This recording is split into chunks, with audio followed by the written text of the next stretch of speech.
Oh, Charlie, no scrap your ear. None of them have done it. Tomorrow. Right? Now I'm just looking for my clothes. Clothes? Right, with Janice. Because he's in churches. So, that'll be Oh, I don't know where my hair's gone now. No inhaler. Changes everything all the time. Man. Moves everything. No, it's gone.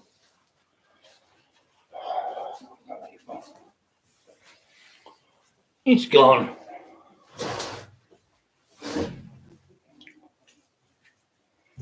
Hello, mate. Lee Hopkins, first one on. How you, mate? Hope you're okay. Freezing today, isn't it? I feel like cold, really cold. That thing down there, the fucking I hate it, that thing. It's anywhere you are, you're looking. Oh, chair decent up there. Definitely put money on. Chairs just buckled. Metal chairs and all.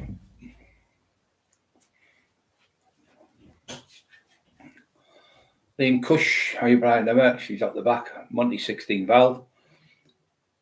Anthony was it Robotham? Yeah, Robotham. How you, mate? Good evening, right? Lovely. Emma and chat. Yes, good evening. Freedom. Got to be free. Craig Reid. How are you doing, Brian? I'm okay, mate. Thank you very much. Glenn Cock, welcome to the show. Liam Cush. Freezing fucking cold tonight. Don't forget to push the like button. 21 on. No, there's only 3 push the like buttons. Go on, guys. Get your things sharpened. Your brains. Going to be talking about the 80s tonight. Christmas things. Christmas decorations. What we used to do. What we used to make for school. Remember we used to do tinsels and all sorts of. I won't talk about it. Just let you have a think. Just going to do the old school. As Eston old school. So things what we used to do, and I thought it was a better, safer place to be in the 80s and the 70s than it is now, especially when you were kids. You never heard of kids when we don't get older. When it was like Rowdy Hindley, people like that, but you never heard of it every single minute of the day in your own town. You'd hear it right on the other end of the country, or you might hear one in your own town. It's like the Nancy bastards are everywhere, and it's just they're getting worse and worse and worse because they're getting in jail now. When they used to go to jail, they used to get good hidings of people, really battered them, but they've segregated them now, where they're in the block, and there'll be like 200 or 300 of them in there. 200 or 300 on one fucking wing. It's ridiculous. Where before you would go, nonce, hang him. Remember in the film Macbeth? That's what they got like. But now can't get anywhere near them. The screws just support them and everything. And what chaplains going in, all sorts of fucking wrong in it, and then they're going to jail for 20 odd years and getting out after 10. There's people like Charlie Bronson never murdered anyone. He's done 50 years in jail. It's just fucking ridiculous. It's like a third life sentence he's done. Full life sentence. For what? A couple of robberies and something. Smashed a few places up. He never actually killed anyone. So how can a big took somebody who murders little girls and little kids and little boys go to jail for 10 years and get out, and he can't get out? It doesn't make sense to me, that. He's done the longest sentence. If you put a dog in a cage for 50 years, people would go fucking mental. They'd go mental, even though it was getting fed and walked and everything. They'd go mental. And what the fuck's going on? Someone locked in the jail in the cell, 8B12 cell for 50 years. Terrible. 10 years absolutely round the bend. No, absolutely mental. You 10 years. Yeah. What else was on? Sorry, I got lost in transit there. Al Dent, Rich T. You've took the 78 off. Get it back on. Lee Hopkins at the top. Al Dent and even Cush. My eyes are getting worse, you know. I am in the chat. Emma's in the chat. Oh, my beautiful wife's in the chat. Oh, it's not. She's in the chat. She's binned me. Paul, Cyril, how do you do, Brian? I'm okay, mate, brother. Thank you. Good day, everyone. Craig Reid. Hello, Craig. Then Glenn Cox there. Mike Weston. Hello, Mike. My hands are killing me with texting you. I always text everyone. Sometimes I text you twice just so that you know one. So I know a lot of people love the show. Obviously the comments we got after the last night was great as well. Fantastic. And the one where we're helping people with loads have come on, but obviously they don't want to know Yeah, 78 sneaked it back on now. Just seen 78 there. Seen him. Rich tea biscuit 78. Can't trick me. You can't trick me. That's why I beat the cops at everything I've done. I'm just too clever for them. Adam Townsend, hello, mate. And the Hopkins, Mike Muston, said them so. Love your. Yeah, and you know bullshit blogs. Yeah, mate, it's the best way to be. If you just tell the truth and say there are things. Oh, he's lying about this. He's lying about that. Well, go back to my books from 20 odd years ago and you'll read the books from like the 2004. When you see me in the documentary, McIntyre, I was running the area. I was doing everything in the fucking area. He had all the doors boxed off. Not all the doors, but I had all the rave clubs boxed off. And he had a lot of clubs boxed off where I had the doorman working. I used to have a lot of doormen work for me, but it was a fucking pain in the ass because like 2 or 3 got flu or something. You have to go and get him to get that door and it'll be a fucking chaos. You're only making 2 or 3 quid a doorman. When the little things come, the little fellas come, little Bedancy things, cowies are called them in Newcastle. Got any cowies, dancy things down here. We used to call them dancing things. You pop one of them. Oh, no, I used to have them in the house, mate, because when I used to take one, about half an hour later, you couldn't stop smiling. Your fucking chin, jaw used to kill you the next day. But I had smiling. Couldn't stop smiling. You're smiling like a lunatic all night. And around here used to kill you, your jaw, especially when you're trained in the weights and that. You train 2 or 3 days later, so you've been off your leg. You go in the gym, your jaw's going because you're biting your teeth. You start shaking like that, like you're eating. Freedom, hit the like buttons. Yeah, don't forget to push the like buttons, guys. So, yeah, I forgot to tell you, I forgot to bring the phone, but I don't think it would have worked with the phone because I had it on a screenshot. So this morning, the idiot went, what was it he put? Fucking balmy is. They put on the stink. Do you stink? No. Do you stink? It's over. What did he put? Instead of still think, did you stink think? Do you stink think you're going to get off when I've got the CID? I've got all the videos of you and all the proof over the last 4 years. You're going to go to jail. When you do, YouTube's going to have a party, the biggest party ever. He's fucking balmy. They haven't got. If they had it on me, 8 months they've had this investigation going on. It's not a thing. They've never said nothing since then. Now it's happened to him. Fucking totally balmy. The shit he must be pumping them with the bullshit. The pure bullshit he's pumping into them. Fucking Walter, fucking Mitty. Colin Maguire, your son. I've seen you sneak in there. I'm not going to talk about now, just let you get on. Christmas adverts and things that I've got to talk about the old year. Can you remember, guys, you get up Christmas Day and things like that? Just remember, go all the way back when you were younger. I know it's a long way back for most of us, but I just remember the build up to it was great. You think the tree would go up in your house, your mum would put like the snow on the window. She'd put like little square bits like that and then put snow bits in snowman's face and be like the tinsel around the tree and all that stuff. And you'd have like we used to have like remember there were like a bell. You'd open like a bell, it would be like a bell, but orange, green, red, yellow type thing. You'd put them up the streamers across and all the whole house would be lit up. Them fairy lights all the way around the tree and on the windowsill. You'd walk past everyone's windows were all flashing in the 80s and loads of people. We used to go to school. Can you remember going to school and you used to get the cards and make a card for your mum and dad for like Christmas card and you get that stuff. It was like glitter. That's it, glitter. You get that on when you don't get nothing like that now because they can't afford it. Everything the kids don't learn nothing because we can't afford that. We can't afford this. We can't afford that. We can't do that. We can't do this. But you spend fucking millions and millions and millions of pounds on a war. Yeah. So, and your kids, you'd be like, oh, for 12 days to go, I can't wait. I'm going to get a baseball boot. I'm going to get this. I'm going to get that. I'm going to get a new football. I might get a strip. I might get a football boot. I'm going to get a bike. You never got brand new ones. You didn't get brand new football strips. But bikes, you couldn't afford brand new unless you were in a family of maybe just 2 or 3. But when you were in a family like us, there was 7 in the family. You'd have to have second-hand stuff. But you weren't bothered because it was great. Like skateboards were brand new. My mum used to, I don't know about you guys, can you remember your mums, anyone in here, what they'd pay £1 a month, £1 a week for 52 weeks or 50 weeks, and you get a hamper. My mum used to do that. She used to buy 2 hampers. But when she really learned, she worked it out that the £52, there was only about £25 with the stuff in the box. And we used to get like a hamper for Christmas with pudding in it, Christmas pudding, and you'd have like corned beef, and you'd have spam and all that stuff, and loads of different things you'd have it in the hamper. It looked great, but when you opened it up properly, you put it on the table, there was hardly anything there. It was a big con. We had a big con. 52 quid used to pay. You actually paid like £2 a week. And at the end of the year, it was, like I say, over £104 you'd paid. £104 she'd paid, and there was nowhere near that much on the table. So she started just putting the money away, leaving it in the bank, and then going for £100 with a shopping down the town. That was a lot. You probably got 3 or 4 times more. But loads of people still do. Used to get them biscuits, didn't you? What were they called? Biscuit Scottish ones. Shortbread, that was it. Shortbread, used to get them. Them biscuits were nice then. But you used to go to school and everyone was all excited, and then they'd pat their mind on at school.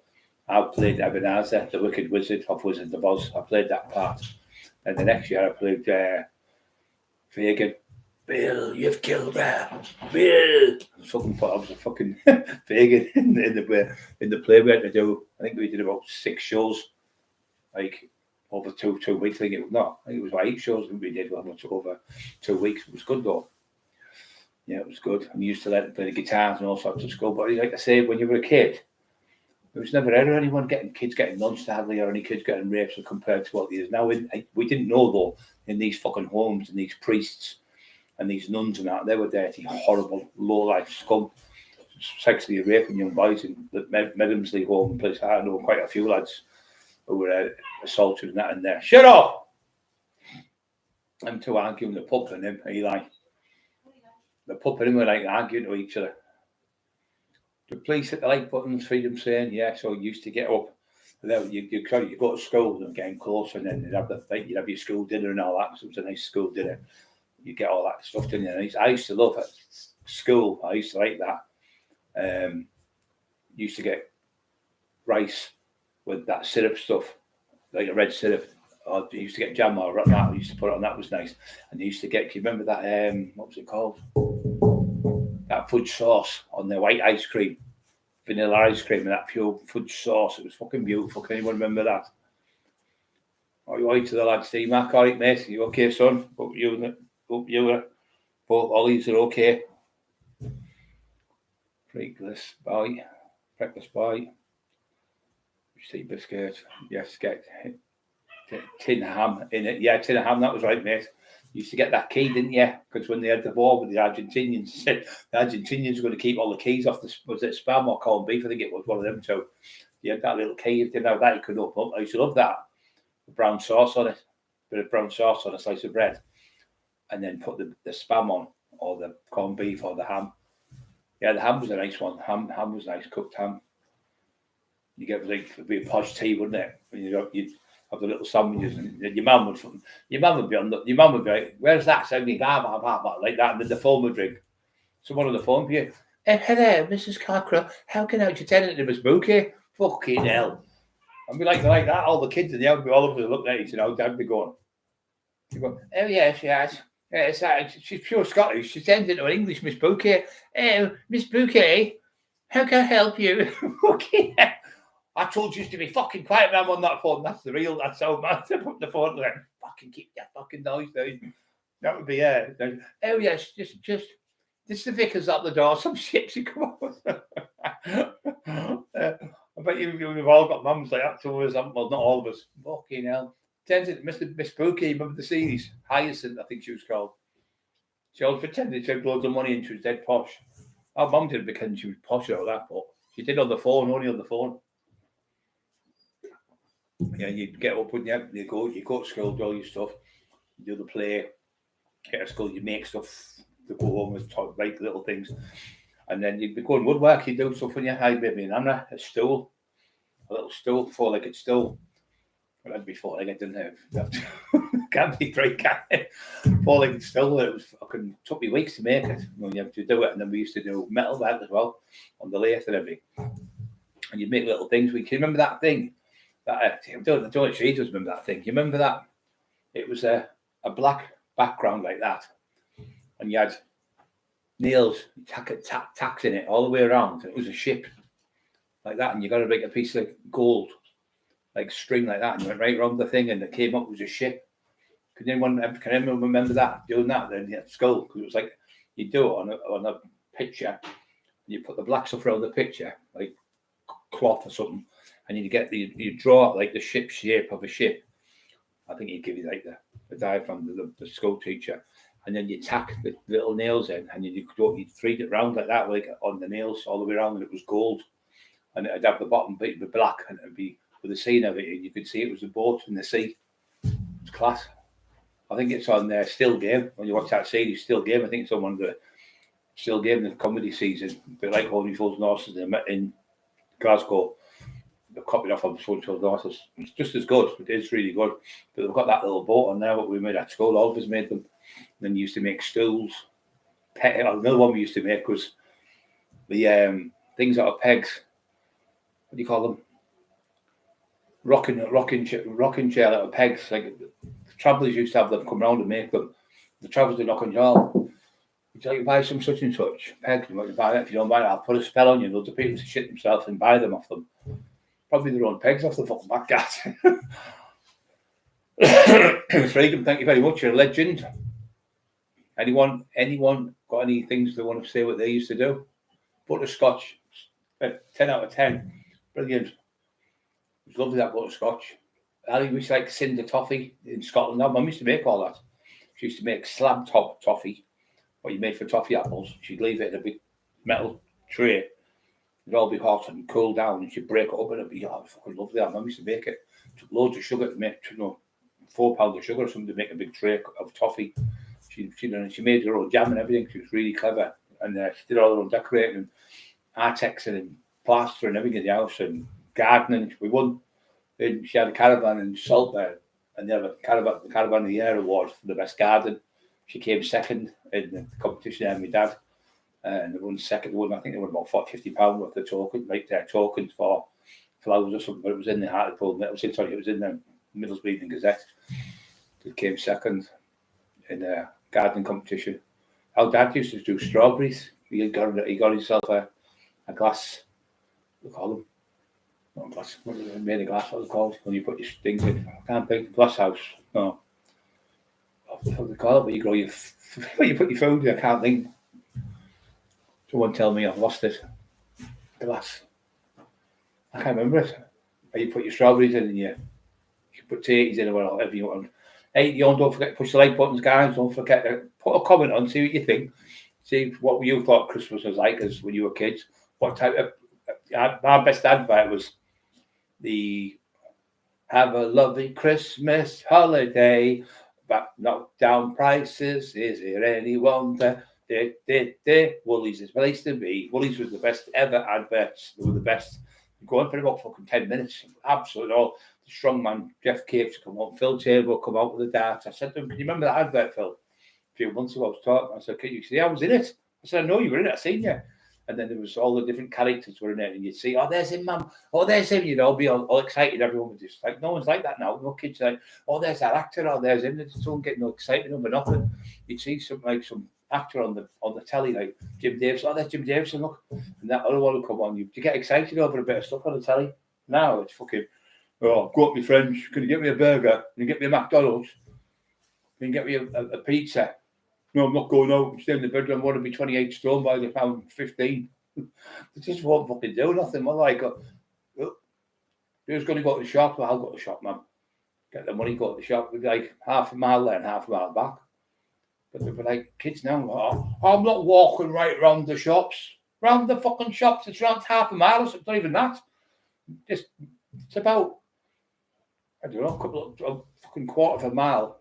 My niece is to my sister, "Oh, I'm not walking right round there." I went, "Fucking right. You think you're walking fucking 20 miles or something the way they go on? Can you can't even make their own beds. First thing in the morning, I get up, first thing I do, go to the toilet, get a wash, and come in bedroom, and I come out, I've got an ensuite, so I come out there, go in the bedroom, and make my bed straight away. Just clean all the corners and put the things round, pull it nice and tight. You know, your quilt goes over your mattress. Make your bed, make sure there's no rubbish on the floor and stuff. Go down, make something to eat, I guess, whatever, coffee and stuff. A couple of pikelets. Does anyone call them, who calls them crumpets and who calls them pikelets? I always call them pikelets. There was a couple of pikelets, crumpets. You know the crumpets that you get? You used to, years ago, when you lived in the house with the coal fires, you used to get the big fork with them. You had a big prong fork.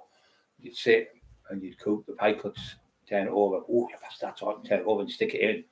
You'd cook at that with the fire guard in there. That was great then, because them Christmases were the best, because how did Santa Claus get down the chimney though? The fire was, like things that kids would say, well, how can you get, it's going to get burnt off the fire? Kids aren't stupid, are they? Yeah, so Sam Galloway, are you on there, mate? I just noticed you. Respect, mate. I'm Townsend. Thank you very, very much, brother. God bless you. And the little dog, I hope he's okay. Stevie.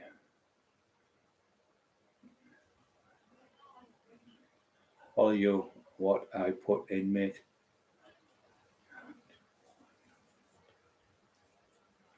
He can't follow it, I don't know. Nice one, mate. I can't follow you, what I put, mate. I can't get that. Yeah, so all them things used to do when you were a kid, like you say, you'd make your mum would like do decorations, and your mum would make the decoration, like you said, but them bell ones were beautiful. The big bells used to come out on the top, and then you blow the balloons up, put the balloons up, have all the balloons up and everything. And all the lights were on the telly, a big Christmas tree on the back of the old-fashioned telly, big old square telly, and then you'd have the tree on the telly, because the tellies were fucking like, the telly used to take two years to lift it, it was fucking weird to turn, all the big valves in it, and you know what it used to do, around the 1970s, them tellies used to go, Charlie Victor 5, Charlie Victor 5, the police used to come through the telly, because the valves used to pick up. Can anyone remember that? Can anyone remember the telly? The ice cream van would go, the ice cream van would go through the telly because it'd pick up the transmitter, because there were big valves in them, big massive valves, like as big as fucking that. They were like big a valve, which is a glass tube, and they'd blow the tubes. But they used to pick up the transmitter, and the receiver would pick up and go, all cars, you need it on there. And you think, what the fuck, I'm watching the police program. That was fucking Rainbow, something could be on, the police would come on.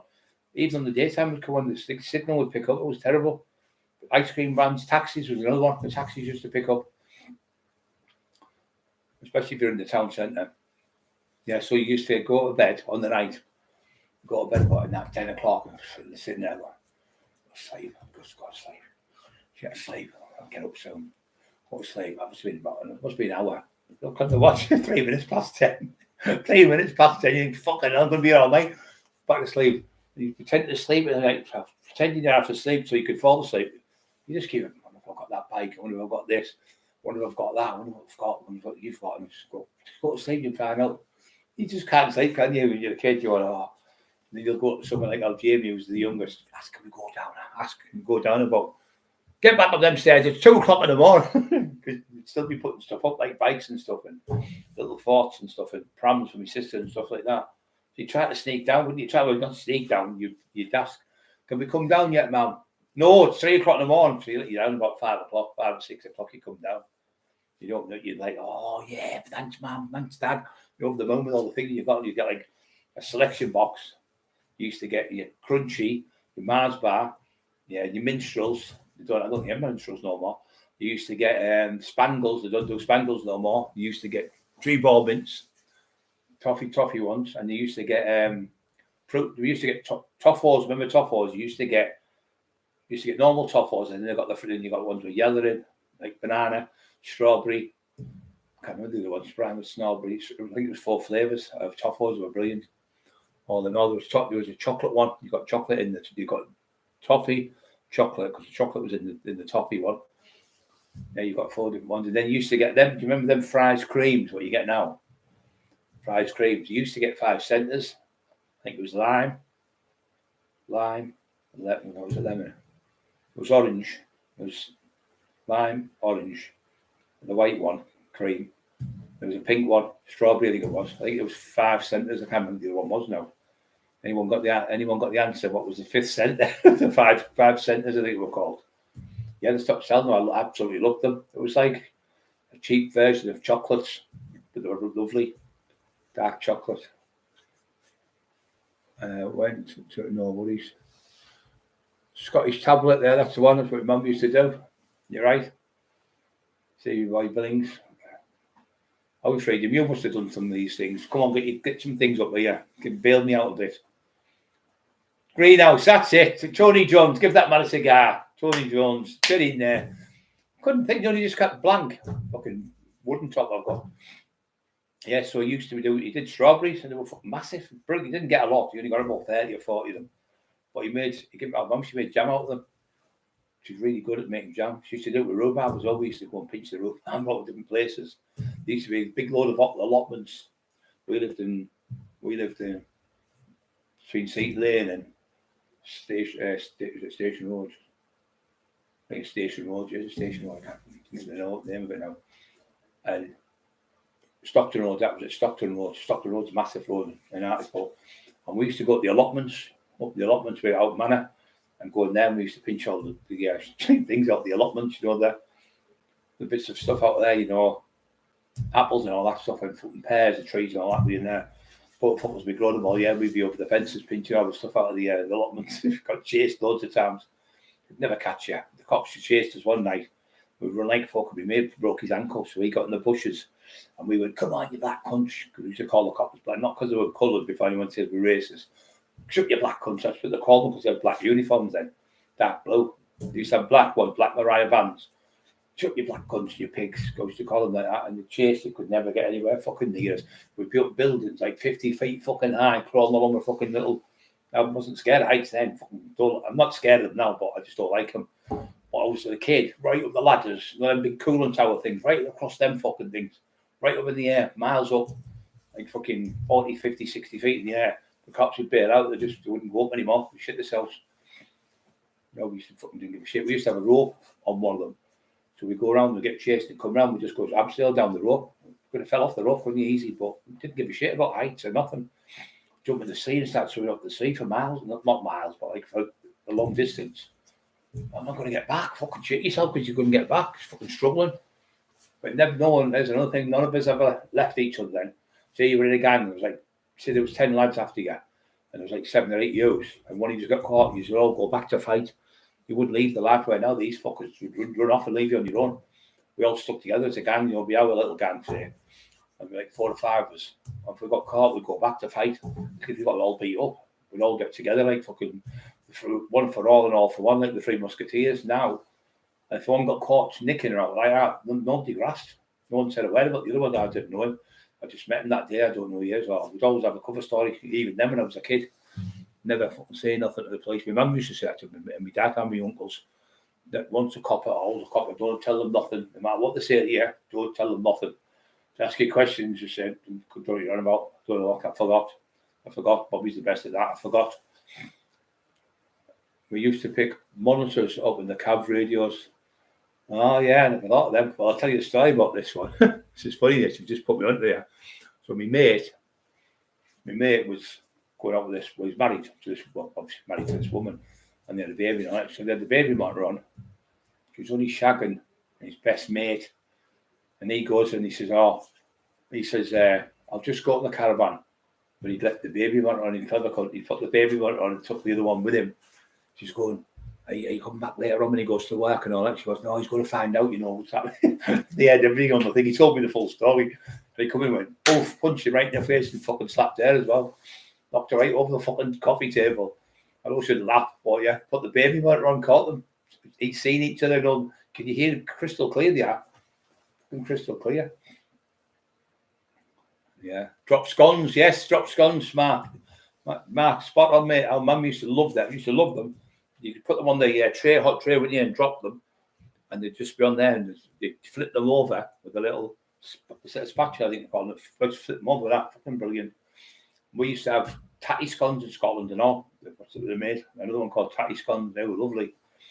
They were butter and a little bit of jam on them. I used to like. Bit of jam on them. Bit of jam on it.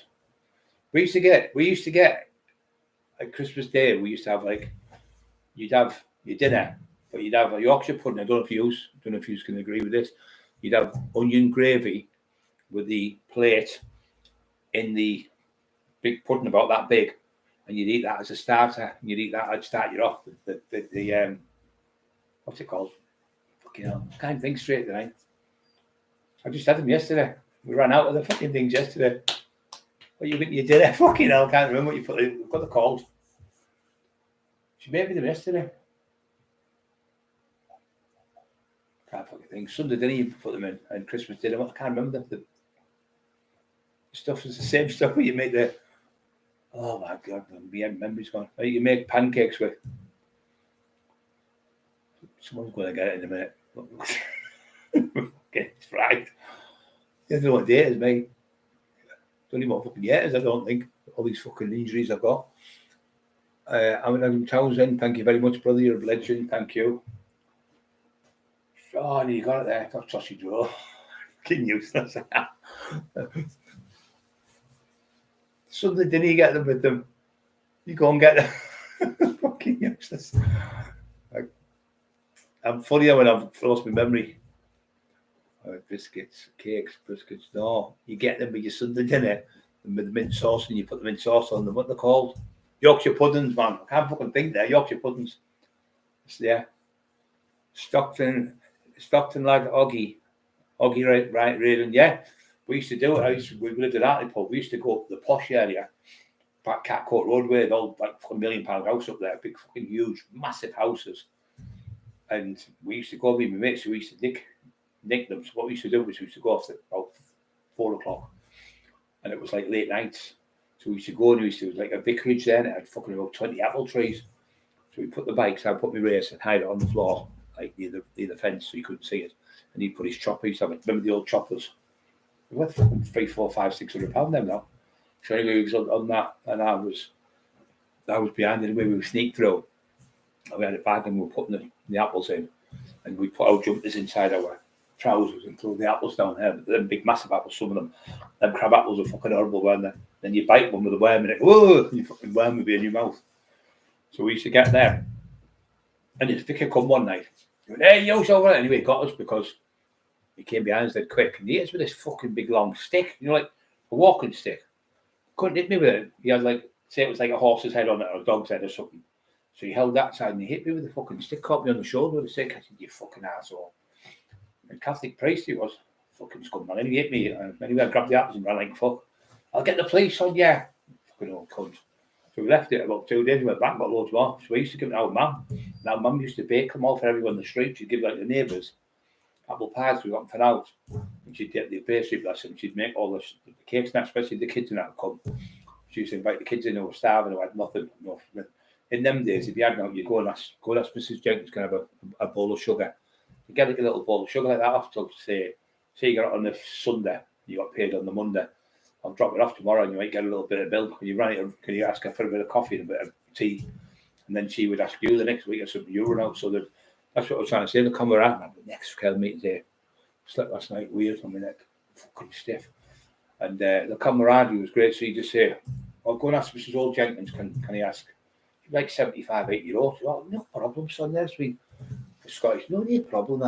There's no bother. That's smashing. Just give me it when you got it, son. No bother." Or you go use somebody's phone book. "Oh, I've got 2 pence. You put 2 pence in the phone or whatever it was, and you phone for a taxi or whatever. For your mum to go shopping, you get in the taxi, go shopping. Because my dad would be working. We go down the town on a Saturday. We go to No Frills and the other shops. We were talking about the other week. And we go to another shop called, I don't know about you, people from Hartlepool know in Stockton. There was a shop called, what do we think of it?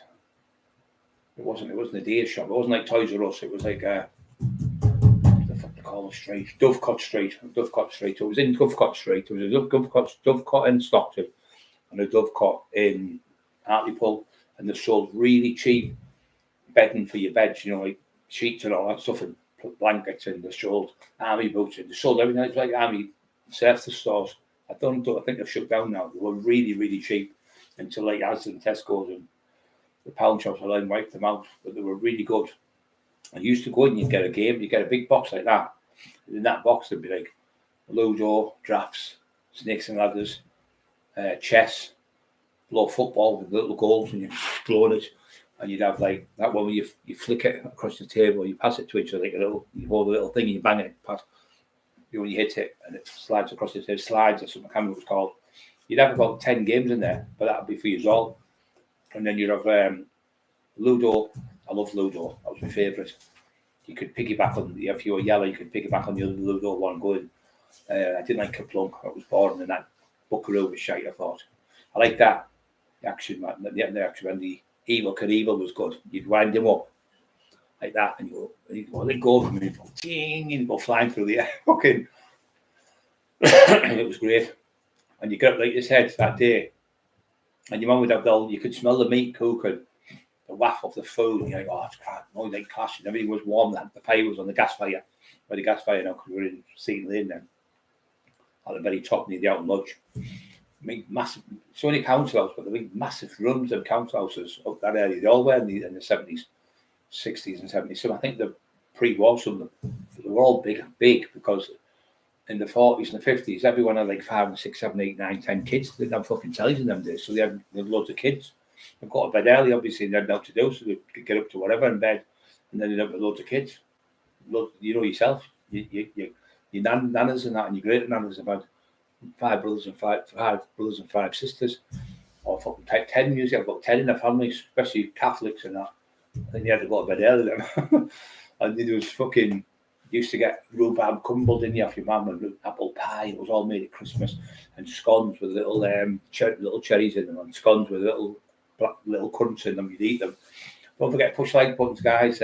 Monkey shake and Yorkshire pudding. Yeah, they were class. My dad made them better than my mum. And you can't make Yorkshire puddings, he said, without, that fat ribbon. It's really bad for you to say, but you can't make Yorkshire pudding without that, because it always goes down with just normal LOB and all that stuff, or fucking that other fucking stuff, like all the new stuff that's supposed to be good for you. It doesn't make them perfect, so you put it in and make sure. Talking to my auntie the other day, she's 82, she was talking about them, and she said, yeah, it's got to be red hot, and once you put the stuff in, you can't open have a look.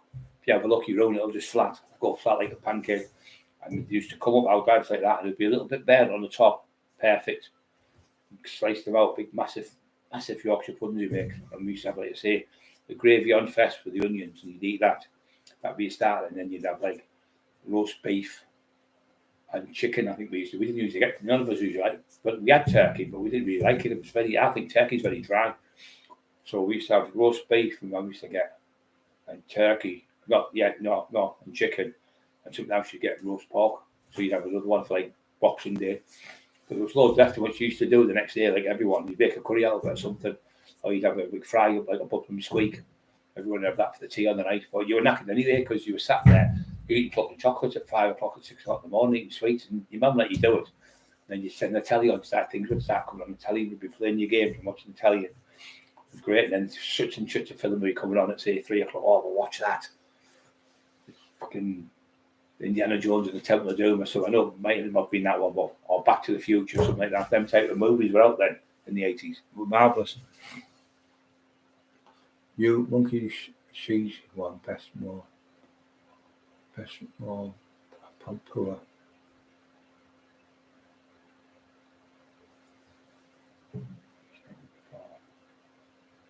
VHF. That was the VHF was the Beat the Max was the very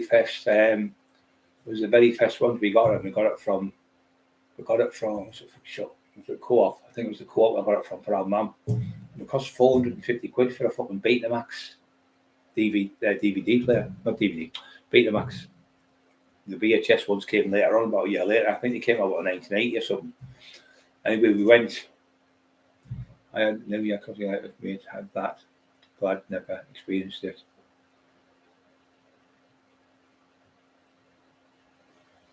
Yeah, nowadays.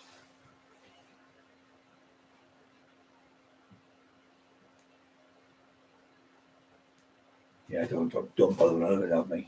Yeah, catch up and laugh. Yeah. Is that Rob Holloway? Are you, Rob? How are you doing, son? He's a great lad from Birmingham. I just spent all the old days, Rob, when we were kids. And you get out of bed, your mum would get back up some stairs now. It's 3 o'clock in the morning, and you go to bed think, well, I'll get up now. I've been in bed about 8 hours, and you fall asleep, and you're half awake, and you wake up, you're going to be asleep 20 minutes. You have to wait upstairs all night until your mum could let you down. But they'd be still putting the bikes up for you, and toys like forts and bikes and prams, and for your sisters, like 5 of us, brother and sisters, 1 sister and four brothers was. So they'd have to then you have clothes. Oh, let me new top for school, and oh, look at me new boots and all that shit. You'd be over the moon. What have you got? It wasn't all the best of everything because your mum and dad couldn't afford that much, but there was no nonsense like there was now. And when there was nonsense about in the 70s and 80s, they'd go around. I remember a little girl going missing, and the whole of the estate was looking for her, and she went into a caravan. There was a camper van. She fell asleep, and they found her in there. But the whole estate, there must have been about 150 people looking for her all over the place, the police and everything. They all used to stick together as a community. Communities used to stick together. And now, no fucking none of that now. Fucking horrible. They'd get chased when people like that who were nonsense or trying to get kids and things. They would get a good hide and we'd chase up the town. The cops would see them getting battered. I was there, been there, I've seen them getting noncy bastards getting battered, got out of jail for doing it. And there's like 4 or 5 old women, like old Catholic ones, hitting them with sticks and fucking all sorts. And the cops are there and going, give them to Mrs. Jenkins, give them to Mrs. Smith, give them whatever. No, the cops didn't give a fuck. The cops were glad because they've got kids as well. But now the world, you've got to be political fucking correct. You give a good hide now, you get locked up. Do you get locked up for beating a nonce up to rape the kid? Doesn't even make fucking sense, does it? Just the world's gone mad. And that's why these type of people do these things, because they know they can get away with it. They know they can just get away with fucking doing what they want. And you go to jail and it's full of the fuckers in the cells who've been abusing young boys and stuff who were kids and that, and it affects them when they get older. But then if you go and punch one in the fucking face or something, the screws lock you up and you get fucking DOD, good order and discipline, you're locked up. I've shouted at a few of them in the jail, to break your fucking jaw, you dirty bastard. I did hit one, but it wasn't for kids, it was horses. He let about 30 horses and 4 or 5 dogs die. And the hoofs on the horses, and I seen it on the television, and I was out. And you fucking scumbag, and I watched the programme. It was this area, the northeast, and the hoofs were like that on the horse, hadn't been cut for like say 2 years or something, and they starved, they're all bags of bones. I mean, they had to kill like 30 horses, I think it was, and 4 or 5 dogs. Everyone had to be put down. I looked at it, with tears in my eyes. Like, if I ever see you, you cunt. 3 months later, I'm in fucking home house, and I seen him. I said, "Is he that fucking?" He said, "Yeah." The farmer. I went, "Yeah." Right, so I went in the telly room and boom, fucking left out him, but he didn't see me yet, and nobody else. When people see that, it's knocked the cunt out. Tearing my stomach. I hate anyone hurting animals, especially dogs and like little animals. There's a one at the daycare one that fucking broke me out, a little bear, and they've grabbed it, it's screaming like a pig. Sounds like the pup. The pup screams like that when you stand near him, if you touch his paw, accidentally you nearly stand on him. He's growing like mad, the pup. You fucking see him stay at my hands with him. Go stay at my hands. He bite me all over. So on my bed last night with me wouldn't go to sleep. Absolutely beautiful. As soon as that door goes now, he lies straight down because the pup's here as well. Woo, woo, woo, woo, woo. My brother come today, he tried to bite my brother because the pup was in front. So Eli jumped in, went for him, and then he went for Emma today. He started barking at Emma because he thought what he done is he's got a big cage. And he stood in the cage, but he's got his foot trapped. He never got hurt. He was just stuck under panic, and he pulled it. He couldn't get out. He started screaming. Matt Cardi, thank you very much, brother. God bless you. Thanks for that.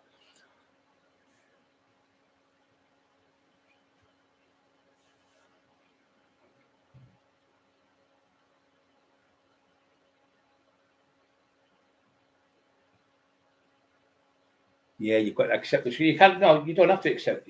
How do we accept the? You don't have to accept the translation, mate. You don't. You do something about it. You start training, mate. Get in the fucking gym. Get some elastic bands. Watch my training. Contact me later on. I'll tell you. Don't give up. Look at me. I'm fucking nearly 60. And my hand's paralysed, and that's fucking 50% paralysed, and that's about 70-80%. I put the weights in my hand. You don't need weights. You just need elastic training bands. Start using them. You can use them on the stairs. You don't need anything else. And if you had a dumbbell and you dropped it, you'd hurt yourself. If you have just elastic bands, they do just as much because it's a resistant band. And they cost 10 quid out of Sports Direct.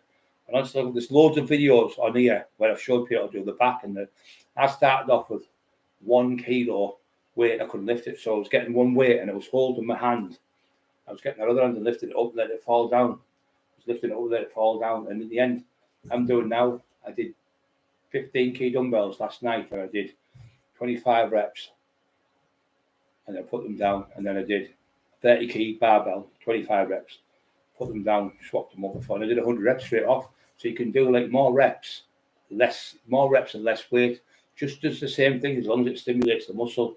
You don't have to. I know there's people 80-odd-year-old, and they still look fantastic because they keep training. It's just, honest to God, it's great just to keep training. And as soon as you start, what you need to do, brother, as well, Matt, go to the doctor.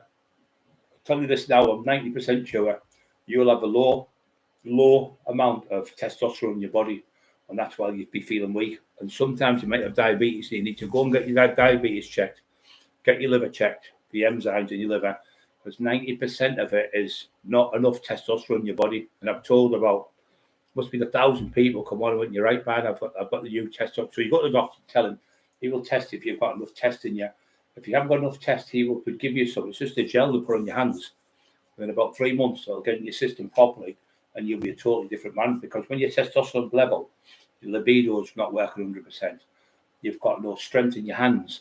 You've got no get up and go. You can't be able to get out of bed. You can't be able to get the shave.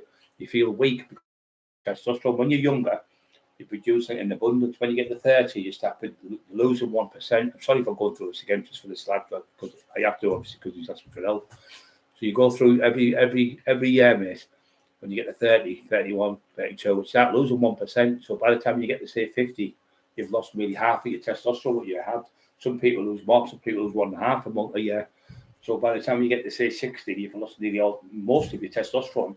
And that's the one that testosterone replenishes everything in your body. You need that to keep fit. It makes your eyes better, makes your skin better, and makes your brain work. Without that testosterone, that's why you feel probably weak. So if you go to the doctor, make an appointment to say, I want a blood test for my testosterone levels and a diabetes one, check all of them, make sure they're right, get your test done, and then see what he says, and then ask for a replacement hormone therapy, and you'll put you on it, and I'll guarantee you, I've got hundreds, maybe 1,000 different people have gone on it, and they're all better, mate. So, and try and get some vitamin D in you now, because this is the time of year where you don't produce vitamin D.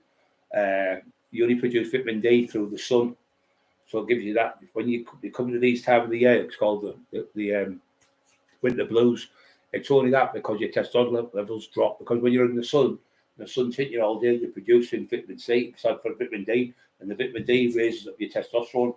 So go out and get some vitamin D tablets, take 3 or 4 a day, and I bet you within a week it starts going up your test and you start feeling better. But keep in touch with us.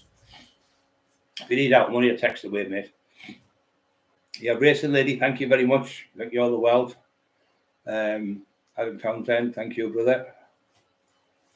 1982, remember when I was 6 years primary school guy in a van tried to snatch a girl in my class. Luckily, the lad who was the biggest lad in our year was her and grabbed her off the guy. Yeah, the dirty bastards. They wouldn't. Like I said, in them days, the kids like were getting assaulted, but the cops used to turn a blind eye. Unless he was like some paedophile fucking outy-toity fucking council or something, or outy-toity fucking MP or something. They've always got off. The thing is, for them fuckers, we the poor, right? The poor keep getting poorer, and the rich just keep getting richer, and it's never changed since the day the world fucking began. It's always been the ones with the most money keep getting more because they've got enough money to do what they want to do, and they'll get a bonus. We might get £150 a year bonus on a wage or something. They'll get something like 100 grand, £100,000 a year bonus, or they'll get £100,000 extra the next year for saving so much money. But the money they're saving is the fucking money they're taking off the people on the door. Oh, they don't need that money. We'll take that off them. We'll give him that and put 2 in the same house. That thing what they do, they'll put, if you claim together, they'll say, well, you don't need as much money. Say you get like, I don't know, just £1,000 a month if you claim on your own, just for talk's sake. But if you claim with someone else, because well, you don't need as much because it only takes 1 kettle to boil for like 2 people. Only use 1 frying pan to cook 2 eggs, which is right. They are right. But, you know, just what about the clothes though? What about washing powder and things like that? And the hot water and the gas and electric? It still needs to fucking save for like 2 people, doesn't it, as it is for 1? So it's just ripping you off. Just to come. Have people sitting in think tanks saying, how can we take the money off them? Ooh, if we say this, we do that, we do that. And they'll do what they do, the sneaky bastards. They'll do forms, right, what are fucking like trying to decipher the fucking hieroglyphics or fucking the Holy Grail. And we're trying to find that. And if this and do that and do this, and a lot of people have got mental health issues, and people like myself have struggled to spell and things like that. So if you get a 1 spelling mistake wrong, or you get the T in the wrong place or an I, The fucking form, it takes you about 2 weeks to fill in for like disabilities or some things like that. You have to send it back. They send it back, so you've got, there's another con with the job. You get you to say on your name, like say B, like that, my name B. And if that goes over the line, or if that goes over that line there, if it comes out and touches the box, so because if you went over the box, you've got to start again. So all that work you've done, it took fucking a week to fill in that form or something. The best thing to do if you are going to go and dole, if you're struggling, go and make the point, sit at Advice Bureau. Don't ask for fucking Shirley fucking Doyle at the middle of the one. She's only in the gas department. But if you go in and ask someone, they'll fill the form in for you. Then they can't fucking be funny with you. I filled it in 4 times with someone who was really clever, who was a school teacher, and they filled it in with the Zelters for my brother Bobby, and we still got knocked back 5 times. We went to sit in the Advice Bureau, filled it in the day. In 4 weeks, came back, the letter came through.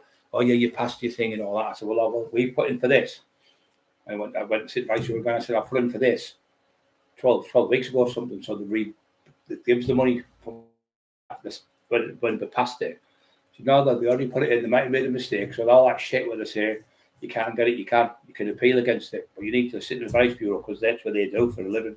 There's some lovely people in there. That I spoke to one woman. She went, well, I used to work for the door, and she said when they were saying to us things like, "Oh, we don't give bus money for people to go and sign on," because when they were there was 2 college lads who went and they worked they were undercover these for the newspaper and for something else, TV program, and they went in pretending to be like going to be not social, work for the social, the dole, and they were there and they said if anybody asks you for any clothing grants, just say we don't do them no more. And they had a little buttonhole camera where you could see everything and hear everything. So if they ask you for any bus fare or train fares, you have to say you can't get a pass. But the government, you can get them off the government. So these have been told not to give it so they can save more money. Fucking scumbags. Oh, we've stop them now and all that shit. So honestly, you need somebody like to sit in the Advice Bureau and understand it properly, especially if you're suffering with mental health or you're struggling like with disabilities and stuff. They'll fill the forms in for you. And they'll do it all for you and you'll get it right. And if it doesn't come back, you've got them behind you because they fill it all in. It's on camera and you've got to be there. But make sure you obviously don't go and say things, get yourself in trouble. Just tell the truth to them and they'll get you your money and they'll get you your money backdated as well. But you'll get entitled what you're entitled to, you'll get and go and see a doctor. It's all changed now. They can't get away with it like they used to. But they were making people, if you ever see Daniel something it was called, where he signed on and he had a stroke and they made him work. Daniel Steve, Daniel something, I can't remember what it was called now. It was in the North East, it was like Newcastle, I think it was made. And they made him sign on. And one woman came and she went, I can't sign on. She went, oh, you've been sanctioned. So they sanctioned you for not turning up on time. One was on a bus, the bus crashed. She got 2 vertebrae, her neck was broke. The ambulance come, picked her up, took her to the hospital. She couldn't get out of the hospital for a week. She went to the hospital a week later, and then she went to the hospital. She went on the dole. He sanctioned you ever been hospital? He's the letter off the doctor. He's like, still sanctioned if I don't know how many fucking weeks, 10 weeks or something, no fucking money, or 10 weeks for half the money that you get, which is fucking disgusting. Especially when you've got disabilities and you need to pay electric and gas in the winter time. So they've stopped the money. And then there was another one. He got pulled up by the police and his tyre burst. But the police pulled him over and said that tyre was bust. It was like split. And they said, look, we're going to have to get somebody in anyway. They took the car off him. And he got a taxi straight there. He was 3 minutes late. And they sanctioned him. He said, yeah, well, I've got this off the police. And the police said, just tell them you got pulled off us. Still wouldn't give it, got sanctioned again. It's fucking terrible what they do to people. And there was a lady, right, you're sanctioned, you're 3 days late. She went, I've just had a baby last week. I couldn't come in. I was in hospital having a baby. Still sanctioned for having a baby. That's fucking terrible, that. Hey! I need him banging. I don't know what he's doing. From berserk upstairs. We gets in his cage and he starts banging his cage. She said he looks like Grills in the Mist. I said, no, fucking Grills in the Piss. He never stops pissing. Grills in the Piss. Please hit the like buttons, guys. Yes, don't forget to push the like buttons there. Only 40 thumbs up. Come on, guys, push the like buttons. We're learning people things on here. We're helping people get the money off the door, the greedy bastards. We're helping people in the community. We're helping people with vitamins and minerals, diet, training, good advice, mental health, training tips, diets, routines. I've done tons and tons and tons of work on here. over the last 4 years or so, where I've helped thousands and thousands of people get in the gym and train and get out of the house for depression, getting medication, how to get there and give them the confidence to do it. And we've had loads of success on here. And guess what? For the first time, I've had 5 green lights ever where the adverts are coming on. So because they must realise I am know what I'm talking about, because they must be putting it through people, because before they were stopping me when I was talking about vitamins and how to take different drugs and how to get medication, get this and get that. They would always give me where I was getting nothing whatsoever paid. It was stopping. You don't get a fortune from anywhere, but it would be like a yellow light, and it would nobody would come on. But now I'm getting adverts like five green ones, and then we've got 3 green ones out of 50, I think out of 15. Where before it was like 100 all yellow lights, where you might get paid if somebody donates something that you guys do, but you don't usually get paid off them. So the last week I've had about, I think, five green ones. The green ones means you get paid off the advertising people, so it's starting to do well there. But you don't get as many people on because you're talking about nice things. When you start talking about chaos and I'm going to smash his face and I'm going to have a fight with him, you do all that shit like all the other channels. It's all chaos and everyone's fighting and screaming. I think when you come off them type of channels where you're screaming and want to fight people, beat people up and shouting about him, I think that goes to bed with you in your head and your subconscious. You've got all that shit in your head. It's like watching a horror film of a woman being murdered or a kid being beaten to death in a pram or something like that. I can't believe that horrible bastard how she's getting a retrial for killing them kids. I think it's fucking disgusting. All that money there could be put into people, children in need. Given the rate, costing millions of pounds. Cost millions of pounds for a trial, you know, millions of fucking pounds. Especially the one where she's gone there, but killed the kids, and she's getting a retrial. Fucking having a laugh, aren't you? She's only got 4 sentences, life sentence, and she's getting a retrial on the other one. She might get off of that. She's still got the 4 life sentences. That should be banned right now. You've got the 4 life sentences. Do your 4 life sentences and then go for your retrial if you've been good and you for them 4 fucking life sentences, and then you go for your retrial. Not at the beginning of not after you've just had a trial. You've been found guilty of 4 fucking murders or whatever. You shouldn't get another retrial. No, you shouldn't get another retrial in 20 years' time or something, and see that you've changed and you've found solace and you've thinking, but you're never going to get forgiven after family. I wouldn't forgive. Thank you, Michael. Thank you very much for your lodging there, brother. Thank you very much for your help. Yeah, so these people, you can't get any, I don't give a fuck what you say. You can't get any worse than someone who hurts kids and murders like animals and murders going out to murder people and to get a buzz out. I just can't, can never ever work that out. I've studied it just to try and get in their minds and see what they get. They just love it. Like the Tin Man, he just loves to hurt people. Every day he's torturing people like myself and Terry and people. Loads of yous have had the abuse as well. And he gets a sick, sadistic buzz out of torturing people, making people feel down and whoever was crying, having a breakdown, everything. A couple of months ago for that other Irish fucking cunt went, are you going to let them assholes let you go like that? And that's got her trained up the red, she's 100% now. But she was having a mental breakdown through it. All that was just complete lies, just made up shit. Just pure shit. But that's what they do, they make lies up, and when they see it's hurting you, to me, he says, oh, sort of like, today, do you stink? Do you stink? They've got nothing on you. The CID have got all sorts. It's coming to you. You're going to be getting arrested. They've told me very soon. And we've been hearing that now. We've fallen asleep between that. It's coming up for 9 months next month. Still not. They wouldn't wait this long. It's sort of shit. ESA, I don't know much about it. I know what I tell you. Another one to do. Here's another trick. Monkey shake. Another one. Remember, if you on ESA, it's contribution. You're okay to have money, but if you're income based, you can't have money. Don't cash the pensions unless you're on contributions based. Well, good point there, guys. Monkey shaking just told you. He's the one guy got to do what to do to you, the sneaky bastards. You won't believe this, but you will, because you know I'm not a bullshitting cunt. Let's celebrate the first super on a live stream. Yes. The first, yeah. We will do that, mate. I was going to say, so thank you for push the like buttons, guys. Don't forget 74 on 44 there. So when you go to hospital, I know this will probably be in hospital, Mum. When you go to hospital and you're on benefits, when you get the 28th day in hospital, stop all your benefits. You don't get no money. You stop everything. Stop every fucking penny, and you've got to wait till you get out. So you might be 6 months in there, no money. When you get out, you haven't got a penny in the bank. You think, well, I've got 6 months money when I get out of here. You haven't got a penny. They take every piss off, every penny. I don't know if the housing one gets stopped, and I'm not sure. But whatever you get, because the same when you're getting fed in there, you get electricity in there, you're getting water, tea, coffee, you've got a bed in there, so the state's looking after you.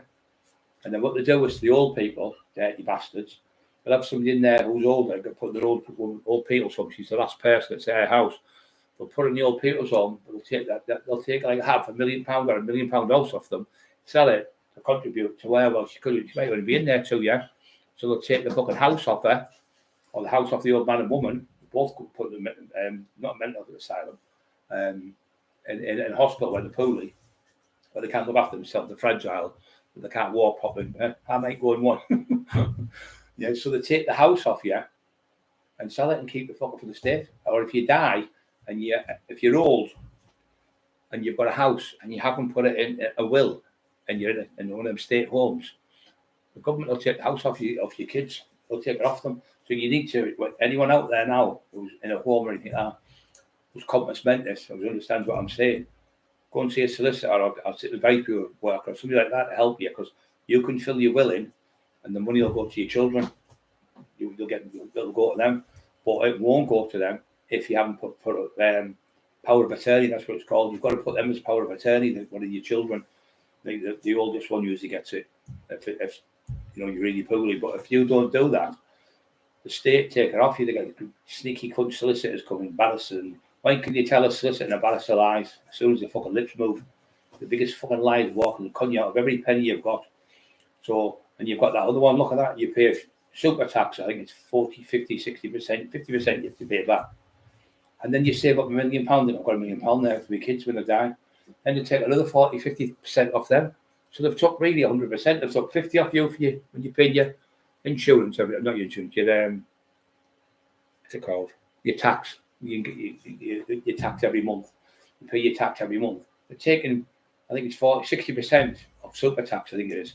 So they're taking 60% off you, and then when the money goes, the £1 million goes to these. They take 40 or 50% off these as well for inheritance tax. It's just a fucking con. So really, they've took more off you than what you made, because the money you've been paying them every month, your tax, over say 25, 30, yeah, you've paid that. And then these fuckers come on, well, that money's going to your kids now. Then they take the inheritance tax off them, so I'd take 50% and say, I think it's 60 and 50%, so you've got less money than what you would have. Fucking disgusting. But what you can do, I'm sure you can leave a gift, as the one gift to someone. If you can check that out, I'm sure you can leave a gift to someone. There's a way around it, not a new thing. It's like your wife, you can give her a one-off gift. Say you win so much money, or whatever happens. You can say, well, I'm giving that to me. How are you giving that? I'm giving that as a gift. So you're allowed to give something like a spouse or your family member a one-off gift. It could be £1 million, could be £2 million. They can't do nothing. The government can't take tax off you, nothing for it. You're allowed to give one gift in your lifetime to someone who's like your wife or brother or your husband or whatever. Just ways around it. And this is me talking the truth, telling you the truth out there, because I know for a lot of young people who are in homes, I'm not saying you're all watching this, but you've got your mums and dads in home, and they haven't signed your power of attorney over to you, who's the brother, the sister, whatever. I'll put it in a will or whatever. But even when they put it in the will, they will take the 50% inheritance tax. So there's a way around it. You want to see like a smart solicitor, they'll get you out of it. You might pay a few grand, but the thing is, you're going to get all your money back. So all them years you've worked, you've paid all your tax, then they come and take 50% off your kids when you leave the money for your children. Fucking con bastards. Always sneaky, and so why should you pay that? Inheritance tax. What the fuck's all that about? Just another con to make you pay. They've got these sneaky bastards in think tanks. Whatever you agree. Someone said, whatever, I can't remember which person was said, if you can think it, they can do it. So if you think it's something that's mental and crazy in mind, whatever you think, they can do it, because they can. Ask me, much do I want to pay on debt? I didn't know even caller was boxed. WD. Yeah, you know, like the fucking, you can get, I don't know if I think you can get like a one where you phone them as well, because what they do, the bastards, they get people to phone up and you have to pay for it. I think they've changed it now. I'm sure it's been changed. And you'd be on the phone, got 15th in the queue. The music's always the worst fucking music in the world. And I've been for a Bobby to do it, you see. And my mum was in the hospital for 6 months. So I said, listen, you can't stop a state pension. She said, it's entitled to their money. And they argued with me on the phone. And I phoned the advice, went and seen the woman. They went, no, they have to give you it back. 1 hour, it was all back in my mum's bank account. But if that had been my mum on the road, she'd have relieved it and walked away. So you need someone who knows what they're on about. But they're really good. Them sitting advice didn't cost you a penny. They're there to help you. And a lot of them, like I say, used to work for the Dole.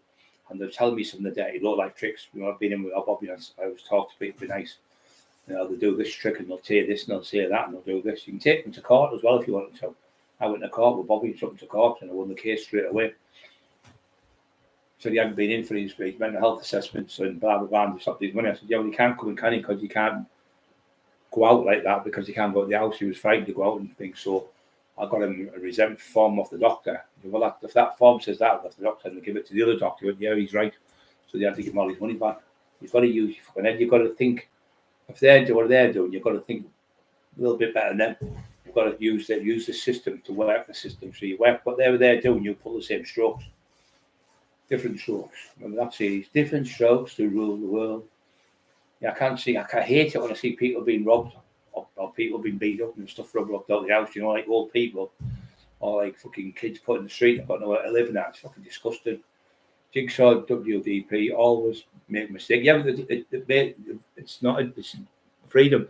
They don't make any mistakes, brother. What they're doing, they're deliberately fucking doing it. They do it deliberately, so it takes you another 6 months to get your money. Another million people, or like say £1 million. There's £100 million that they've conned for another year or another 6 months, and that interest, you don't get that interest back. They do off the tenant. Say there's like 1 million people who bought so much money. It works like right across the country, £100 million. That £100 million could be in the bank a month before they get it sent out to someone. So that £1 million with the interest, I don't know how much £1 million would be a month. They get all the interest. The government, they don't say, oh, here's the money what we kept, £1 million what we've owed all years. These are all owed like 20 quid each or something. No, they keep it for themselves. It's a big. They don't. Then how can they make mistakes? They deliberately fucking do it. Happy to help anyone. Yeah, mate. It's nice to help people, and you go to bed and you have a good feeling inside yourself, and you have a good night's sleep, and you know, when you're fucking screaming and arguing people and shouting and bawling, it just fucking makes you go to bed with chaos in your brain, and you balance your brain's balanced up like that. So you've got one, it's all over like that because he said, you're doing all that shit in your head and you can't sleep. Thinking, I want to punch his fucking head and I'm going to batter him. I was like that for about 2 years. That cunt. Now I just think, did he cunt? I'm not interested because before people were starting to believe him, but now no fucking believes a word he says because it's just something like Freedom said. Every week he changed the story. I remember Freedom putting that in about 4 months ago. He went, every week's a different. He's come out with a different version. What Brian's doing here, totally different version. Freedom said every week it's a different story. That's how we know you're lying. Something like that. You put it. I can remember it a few months ago. I thought he's right. He's right. Every other week I never sussed that. Even though I'm fucking smart as quick. I went, yeah, he's right. Every 1 week I was doing this, another week I'm doing that, another week I think, how many fucking things is he doing? And the thing what fucks him up is I don't do fuck all. I'm on here all day. I'm on here sending texts to you lot. CB's all right, Freedom's all right. I just when I went to bed the other night, I'd just been talking to Freedom, he's a great lad. Him and Racing Lady, where she's at, and she's gone. Where she is at the moment. She's lovely. They are all together, them, so they're brilliant people. I love them both. All the world, I love them. But yeah, they're great people like that. And I love people like that who we can talk to and you get like they'll tell you the truth. Yeah, I don't what. You get the truth off these people because I don't just because you're one of the best fighters, used to be one of the best fighters and one of the best in the country. It doesn't mean you say you can't be told off by somebody or somebody knows better than you. If somebody knows something better than me, I'll listen to them. I don't try to think I know everything because I don't know everything, but I know a lot of stuff. And if I do know about it, and I've been doing like training for fucking going into 5 decades now, and vitamins and training and things like that, I know my stuff. And I know what I'm on about. I wouldn't come on here unless I knew what I was talking about. When somebody else comes on there, tell me say about Cockerill or something, I can Cockerill as well, by the way. But if somebody comes on and starts with their subject, what they do for a living, I'll listen and learn off them. You know, I won't pretend I know something when I don't. What's that? Pass stuff on without paying penny in taxes. Yeah, that's right, mate. Edinburgh motto, God bless you, son, your freedom. Yeah, they're not bothering to make a mistake and say they would see your mum £500,000 for something and your mum passed away, they wouldn't fucking for you. So, oh, by the way, there's £500,000 here for your mum. They'd fucking just, the government just keeps the money, they're fucking rats. I think what I do like, when somebody's passed away and then they've got an inheritance tax from like a relative from Australia, and they come through and you see somebody getting the money and you can see, you know, the only time I don't gamble out because my dad was a bad gambler, terrible life. But people could never gamble and not be addicted. That's totally different. That's not an addiction. When people gamble every day and they're on them fucking scratch cards and them bingo, you put £1 in to win a fucking pound or whatever, them fucking things, and them scratch cards are 2, 3, 4, 5 quid each now. Absolutely fucking ridiculous. I'd rather keep the 4 or 5 quid. Now, at the end of the month, if you spend that money every day, you'll probably have a couple £100. You're honestly wasting your fucking space or time, wasting your time. I remember it was an old lady, about 85, and she was this was in Hartlepool, and it was Camden Street. I know the area where the brewery is. The Red Lions. I can't remember the brewery now. The brewery for Hartlepool. It was the Cameron's brewery, and the place is called Trafalgar. I think it's called something that's called whatever it's like off the Monopoly. What reminds me of that big green gates up, and it's got Lyndon's tea. It's like anyway. This Indian lad had a shop, a little Cockerill shop. She put the card on. She got into it. Oh, brilliant. He said, you've won 50 quid. So it wasn't 50 quid, it was 50 fucking thousand. And he got caught. He got caught off him. Anyway, the cops got him and he got done. It was in the paper at Hartlepool Mill. So she got the £50,000, pretended she only won 50.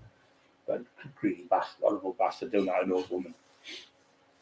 You never, I remember being I was 17, 18. I moved from Hartlepool. The first place I ever moved was Billingham, and I had a little house, and it was just off the church, Knoll Road, Know. Bloody I can't spell. Knoll Road, call it Knoll, Nole. Knoll Edmonds, it's Knoll Road, with a K. Anyway, it was Knoll Road, and I got on the bus there and I went to Middlesbrough, and it was Christmas. It was right at Christmas time, so I was going to get presents from my mum and that. I had a dog called Elsa, which is a little dog when she was barren, she wouldn't have kids. The lad who had her was beating her up, and I pinched her off. I pinched her out of his fucking garden. Pinched the dog out of the garden. Took the fucking dog off. And it sounds bad, but he was beating her up all the time. Fucking horrible. Scars all over and cuts and everything. I just fucking went the night my mum and dad come took me. I jumped over the fence and picked her up. She was only little. I grabbed her, put her in the car, and I fucking took her to my house in Billingham. Saved the fucking life, really. Anyway, I got an Alsatian. My lad was an ex-prison officer. The dog was doing the jumps over the fences. When the trainer was at his show, I had another one. I had another police dog had done that as well. We made his brother was a copper, so he got me this dog. Anyway, I've got this dog called Sadie and one called Elsa. It was a different name, what they called her. So I got her anyway. She was a little chocolate Doberman. She's gorgeous. And Sadie was the big Alsatian. And she used to look after her. And I just loved looking after animals and looking after things like that. But you see these people. So anyway, I went to the town. I left the dogs in the house. I did the kitchen door and the window was up on the top and the food was there. I went out for a few hours. Anyway, I went down to town. I was with someone and I went in. It was like Greg's. It was like one of them booths, like in the American ones, the old-fashioned ones in the 50s, like one of them. And I was sat in there, and there was like a leather that was like that shape around me, like that, like that shape, like that, that way. I was sat in there, and there was a couple of people there, and there was an old woman sat here. She was 60 hours ago. She dropped a red purse out of her bag. I seen it roll. Anyway, she got up and I stood there. I sat there and looked. She'd never seen it. I said, bent down and I went, have you lost out, love? She went, no. I said, you just dropped that out of your bag. She went, oh, thanks. She grabbed me like that with my hands. Grabbed the hands like that. Like £600. I saw all the grandkids, Christmas presents. I went, we'll have a nice Christmas. She went, oh, thank you. So I can't thank you enough. She was going to give me some money. I went, no, I've got money. I had money on me. I had about 40 quid. I'd saved up for a while. Just going out getting presents for the family. But I give the old woman that money. I still remember that story in my head. You know, that day, if I kept the money and I spent that £600, so I probably had bad feelings for the rest of my life. But now, because I give her the money and the purse back, I have that good feeling inside me. So when you do bad things, it comes back on you. It really does, especially when you get older and you wish you'd never done it. But you can only pray to God and ask Him to forgive you. But never begged on people's house in my life. Never stole cars. I've been out of shops when I was a kid. Fucking we all, most of it's done. I've robbed drug dealers, totally different. I chased smack dealers out of the town. I chased gangs that were bringing guns in out of the town where I lived. I was the one who stopped all their guns from Manchester, Newcastle, Scotland, and Liverpool. They were coming in at the seaside, and I got 23 meat Peter opened for me. 27 machine guns out of Teesside, moved back to fucking Manchester where they come from. And my phone, I had to look, we don't want them in this area. And there's hardly any guns in this area now compared to all the other years like Newcastle and Sunderland and all these. It's fucking chock-a-block because they were bringing them in the 80s. It was the 80s when they were selling firearms. Where now people are a bit scared to have guns now because you get caught with a firearm. It's automatic 5-year jail, even if it's a replica, imitation. Still the guidelines is 5-year prison sentence if you get caught with bullets. Well, bullets, not even in the gun. If the bullets are in the house where you're at and you've got access to the bullets, you get 10-year automatic jail. But some people get caught with them and don't get out of fucking jail. There's fucking snitches. You see them in papers getting off with guns. How do you get off with guns when it's automatic 5-year if you get caught with it, 10-year if you've got bullets in it? So why do these people get like suspended sentence for it? Because the snitches.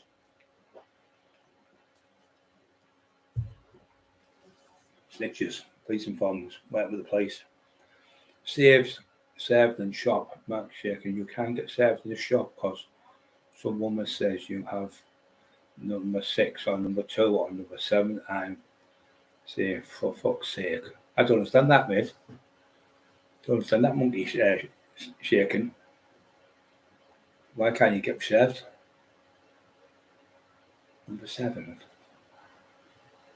Michael, you're sure you said before, back in the day, or anyone beat you, I wouldn't mention names. I'm ex-family was very important in London, but you would be difficult. Yeah.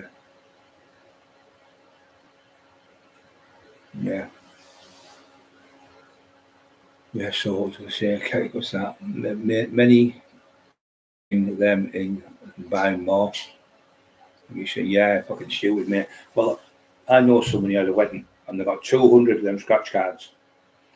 And there was 200 people at the wedding. They gave everyone a scratch card and only £30 come back out of 200 fucking cards.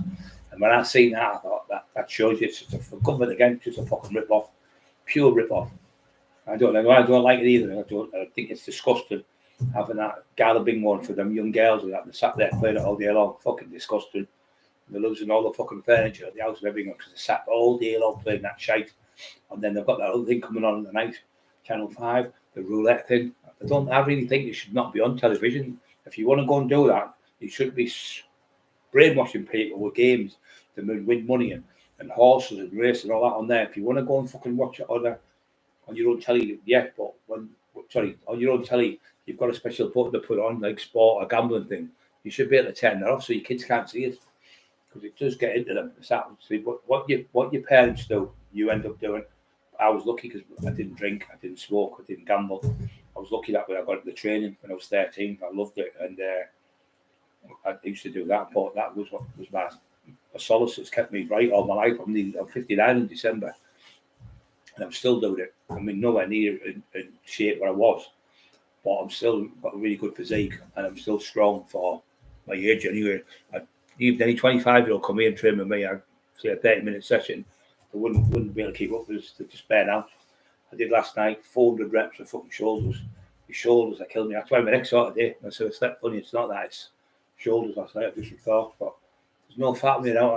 Hardly any. I've got less than half an inch on my stomach. When you have to grab your inch stomach like that, I can't grab an inch. So if you've got more than an inch, say pinch an inch, you start to go overweight. Can't get. I'm like, look at my skin. Hardly any fat on me. To keep that body fat down, it keeps your arteries open. Because when you've got more body fat in your body, it starts to close your arteries, and then sugar's the worst. Sugar and smoking are the worst two things on the planet. The worst thing for violence, without a shadow of a doubt, we all know this, is alcohol. You see nice people, Christmas, have a drink, then all of a sudden you'll say, oh, here's Jack, fucking nightmare. One of them ones, as soon as you, like them, the Tin Man, as soon as that daft cunt has a couple of drinks, he really thinks he can fight. So you've got this, they get it delusions of grandeur, which means massively think they can do something really big. I'll be able to fight Brian Cockerill, and I'll do a fuck off and knock them straight out. Half the time I just slap them, I'll grab them by the throat, pick them up by the hand, just fucking shake them about and scare them. But they're really in their head, they're going, I'll fight you, come on, oh come on, you'll be doing that, fucking going that way, then that way. Couldn't fight, I could just push him off, fuck off, you idiot. And then they'll go and get the place on you.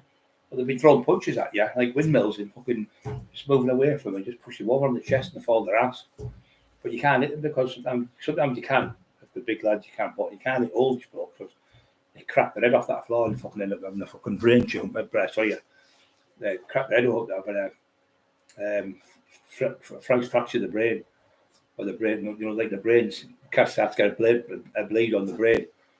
Loads of people I know of it, people one punch and killed them just for one punch. Not even big lads, 12-stone lads. It's just unlucky. There's a certain artery in here, it just goes and you bleed to death in about 2 or 3 minutes. I know one lad from Eston, he did it twice. 5 years he got, went to jail, got out, worked the door for me. About a week, hit the lad called Brian. I forget it was Brian Robson he was called. Hit him, and he was caught on camera outside a club called Chaplin's where I worked on the door. And the cops got him and get another 5 years. Twice he got done for the same assault. But it wasn't done with malice, it was he was protecting himself. But even if you protect yourself in a fight, you hit kill someone, you get done for manslaughter. It's just not worth it. I think the best thing to do if you've got young lads now and everything, can have a party in your own house, with your own family, your own friends, and then you know who's in. But if you've got like in a pub with loads of different people and then they're all in the toilet sniffing coke and that, and they all start getting mixed up, who's he looking at, and they start getting paranoid. They're going to start life and having a coke. No matter how big or strong or tough you are, they're delusions in their head because of the sniff, cocaine, or because of whatever they're on speed or whatever tablets they're on, and then the alcohol it exacerbates it, which means it makes it 5 or 6 times stronger in their head, and they really think they can fight and get knocked out and get the jaw broke. I wasn't doing that, he hit me for out, and you see that, but what's happening? The lads arguing with you and going, I want to punch you off fucking face, and he was saying to me, and then I'll go bang, hit someone, and they'll knock him out. They'll say, oh, Cockerill, I've seen it, I'll for out, but they haven't seen what's going on. They've seen from the distance, but they haven't heard the scream and shout when he's shouting in front of me because they can't see I'm that big. They can't see me talk to him. They can see me back of me, and you can see him talking, but they can't hear what he's saying, the noise in the club. He's like, I'm going to knock you out, I'm going to stab you, I've got a knife here, whatever, and you think, fuck this, and just hit him and knock him out. Then people think, oh, he's just bullying the laughing out there. You get loads of that shit. People, but then when they find out, they come over and say sorry, they realise what's happened. 49 are we guys, we can do better than that. 50, 90, so on. Don't forget, push the like buttons. Give us a little like.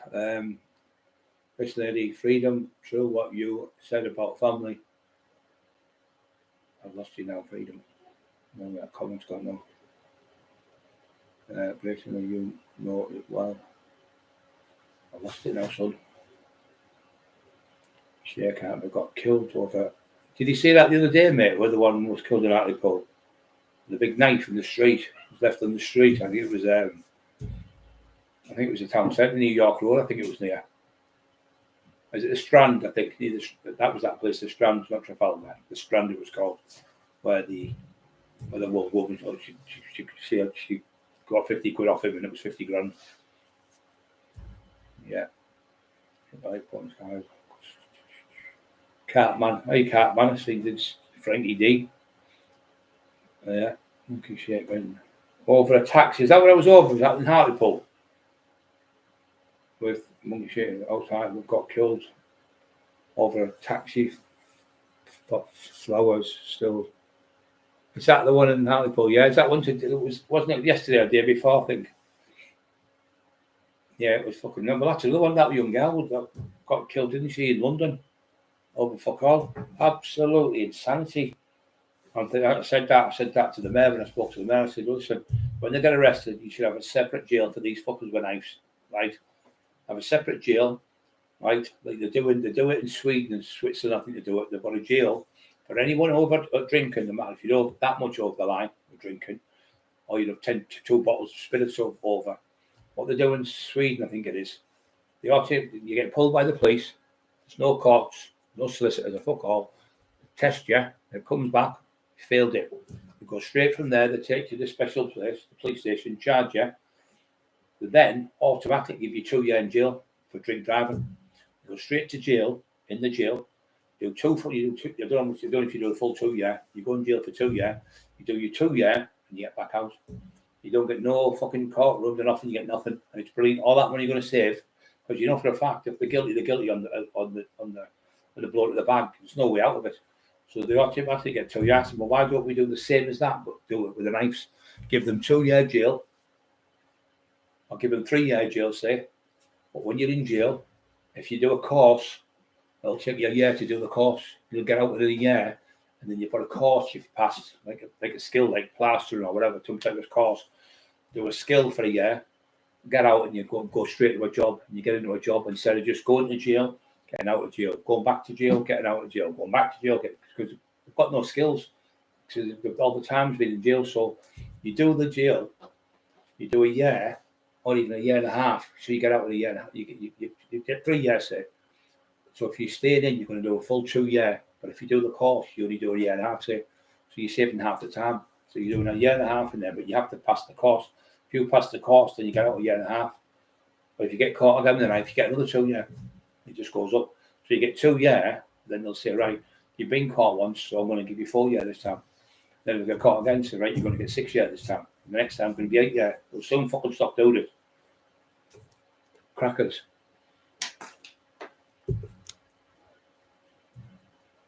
I'm saying walk your to a charge sheet.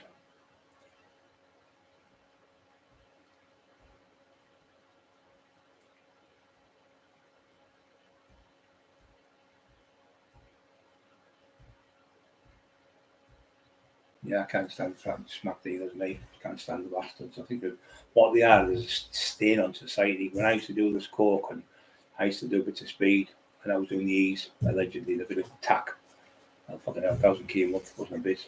When I was doing the gear, I made sure no fucking my round everywhere I had from Teesside, all the places I had different little areas.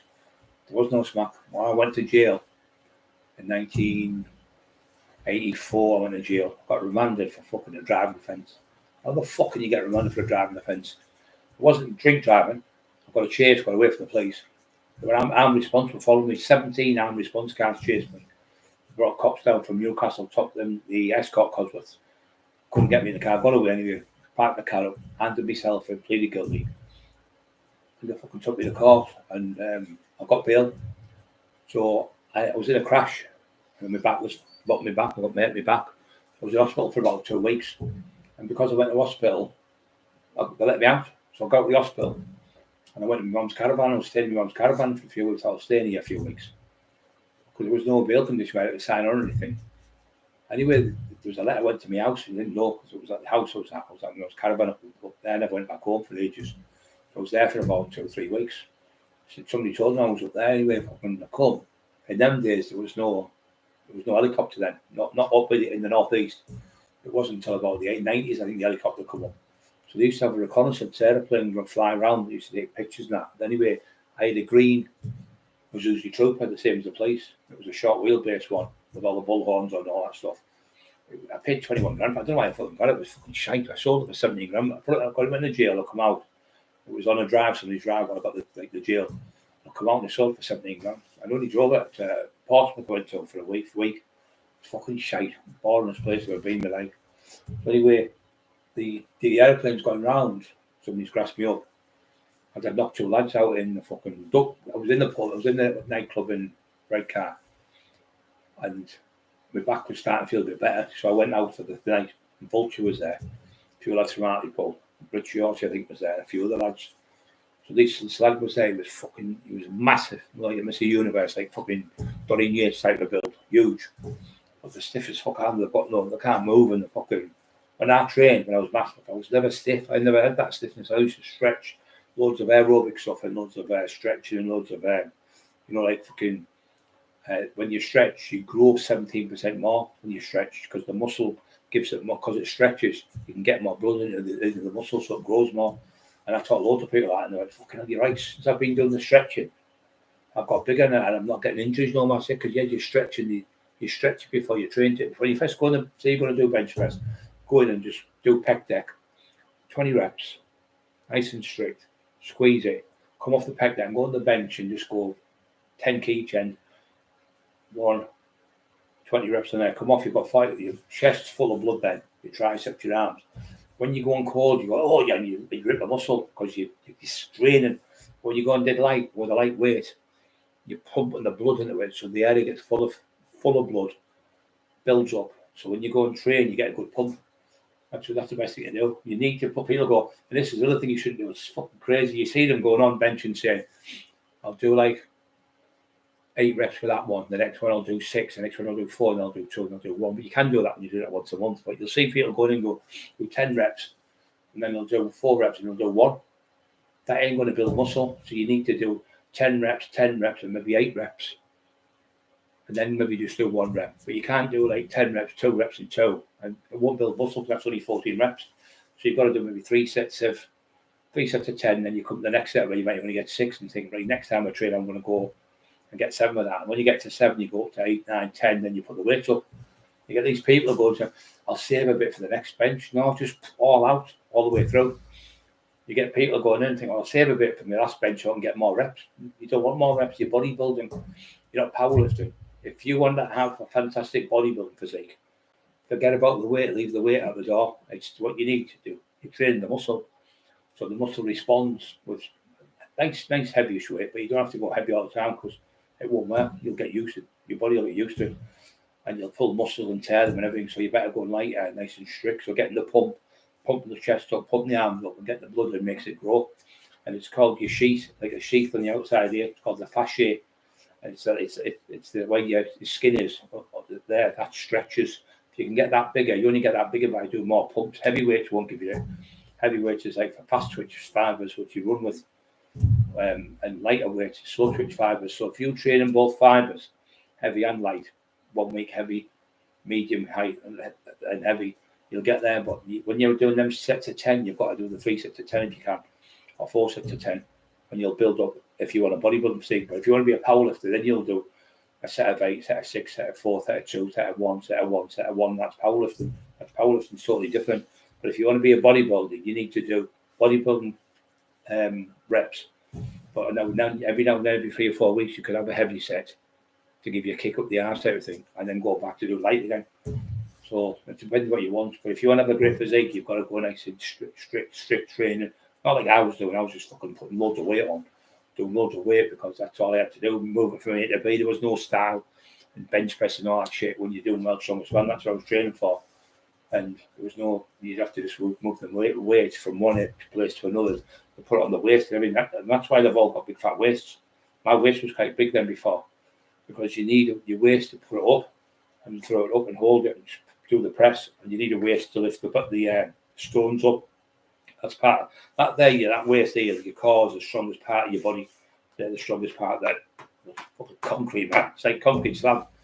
And that's the core. So if you're solid the core, you can lift. That's where you lift from your core. I used to do 300 sit-ups a day, 300 press-ups a day, every day in jail for like 2 years, every single day. And that's the ones that strengthen that core up. That's when you get the strength, when you can squat better. Because what you do when you squat, you come down and you squeeze off your abs and push your abdominals into the weightlifter belt, and it pushes you back up. But that's what you do to get bigger. Yeah, what's that? Well, say another week round, a couple of seconds. Yeah. With the knife, you're right, mate. You're spot on. Like what Wade's saying there, I was in jail. There was Mr. Davison, was then, he was old ex-army screw. Nice bloke, and he was about 70. I think he's passed away now. He's from Grangestown originally. I went in, he loved me. I went in, there was this woman screw, horrible, trying to bully me. I was fucking huge. He went, 1 sausage, 1 man, 1 egg, 1 man. And I went, just give him what he wants. And the lads all started laughing, and she was great. She fucking hated me. Anyway, just give him what he wants. Because they're only going to throw them in the bin. The sausage you get chopped down the bin, the eggs, I'll say, I'll just shot the one, lads. I'd have like 4 or 5 eggs, 4 or 5, 6 sausages, 4 or 5 bacon. And I'll have 2 cups of coffee and like 3 slices of bread or something like that, because even though it's full of protein that day, you see, you don't get a lot of protein in jail, but at least let me get what I want, because I kept the wings quiet. I didn't bully them. I made sure none got taxed, don't make sure none got bullied. Frankie D, squats, yeah, squats are great, mate. I've seen Tom Platt the other day, he looks terrible. He trained with us, Tom Platt. I was in the gym, where he trained Bill Boyd's gym. It's just what's it called? Bishopton, as you go to the Darlington. In Stockton, he had a gym there, Bill Boyd's gym, and he was fucking huge. But he was crying like a little girl, because when the barbell, when you put it down, you cook some lambs that can break a bit, and there's a little bit, that splinter of metal. Tom's going, oh, my hands, mate. So I was looking at him thinking, fuck, I'm supposed to be a big tough guy. He was like, what's cold in here? And all that. Fucking hell, I thought. And he stood there, he was whinging about, because his hands were getting dirty off the rusty bar. I thought, fucking hell, what a pussy you are. Crying over a bit of fucking, his hand was getting a little bit of splinters off, a bit of metal off the bar, because the gym was a little bit rusty. I was like, you're in England now, not fucking California.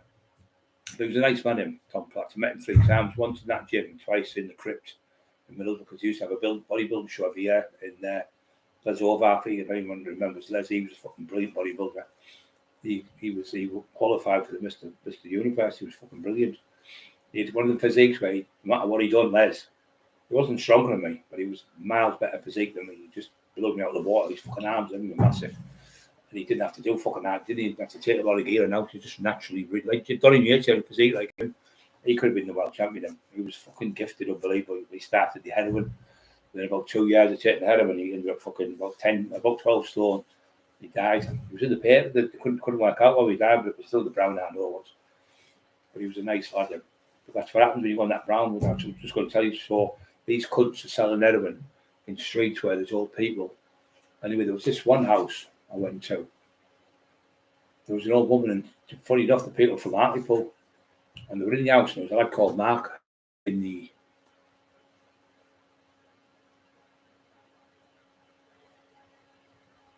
Yeah, well, the helicopter was out by your mate. There was none for ages. If you can remember, if you're from this way, Fred, you're Darlington, aren't you? So, as you know, there was hardly any helicopters up here. So they got one. I think they got theirs first. I think it was Newcastle they got it first, and then we got one because they used to share it. And I remember coming here. They had 2. They had one over there for me. There was 68 coppers involved in the arrests, and there was 33 armed response there. Right around the whole fucking house, all. I got done for the shooting. Remember, I showed you the paper clippings of the month, a couple of months ago, when I was arrested for attempted murder on the lad when he got shot, when he got a kilo of skunk took off him. It's still in the paper now, but I was trying to show Timmy B the other day, but wouldn't come up the pictures, so I don't know what's happened with that.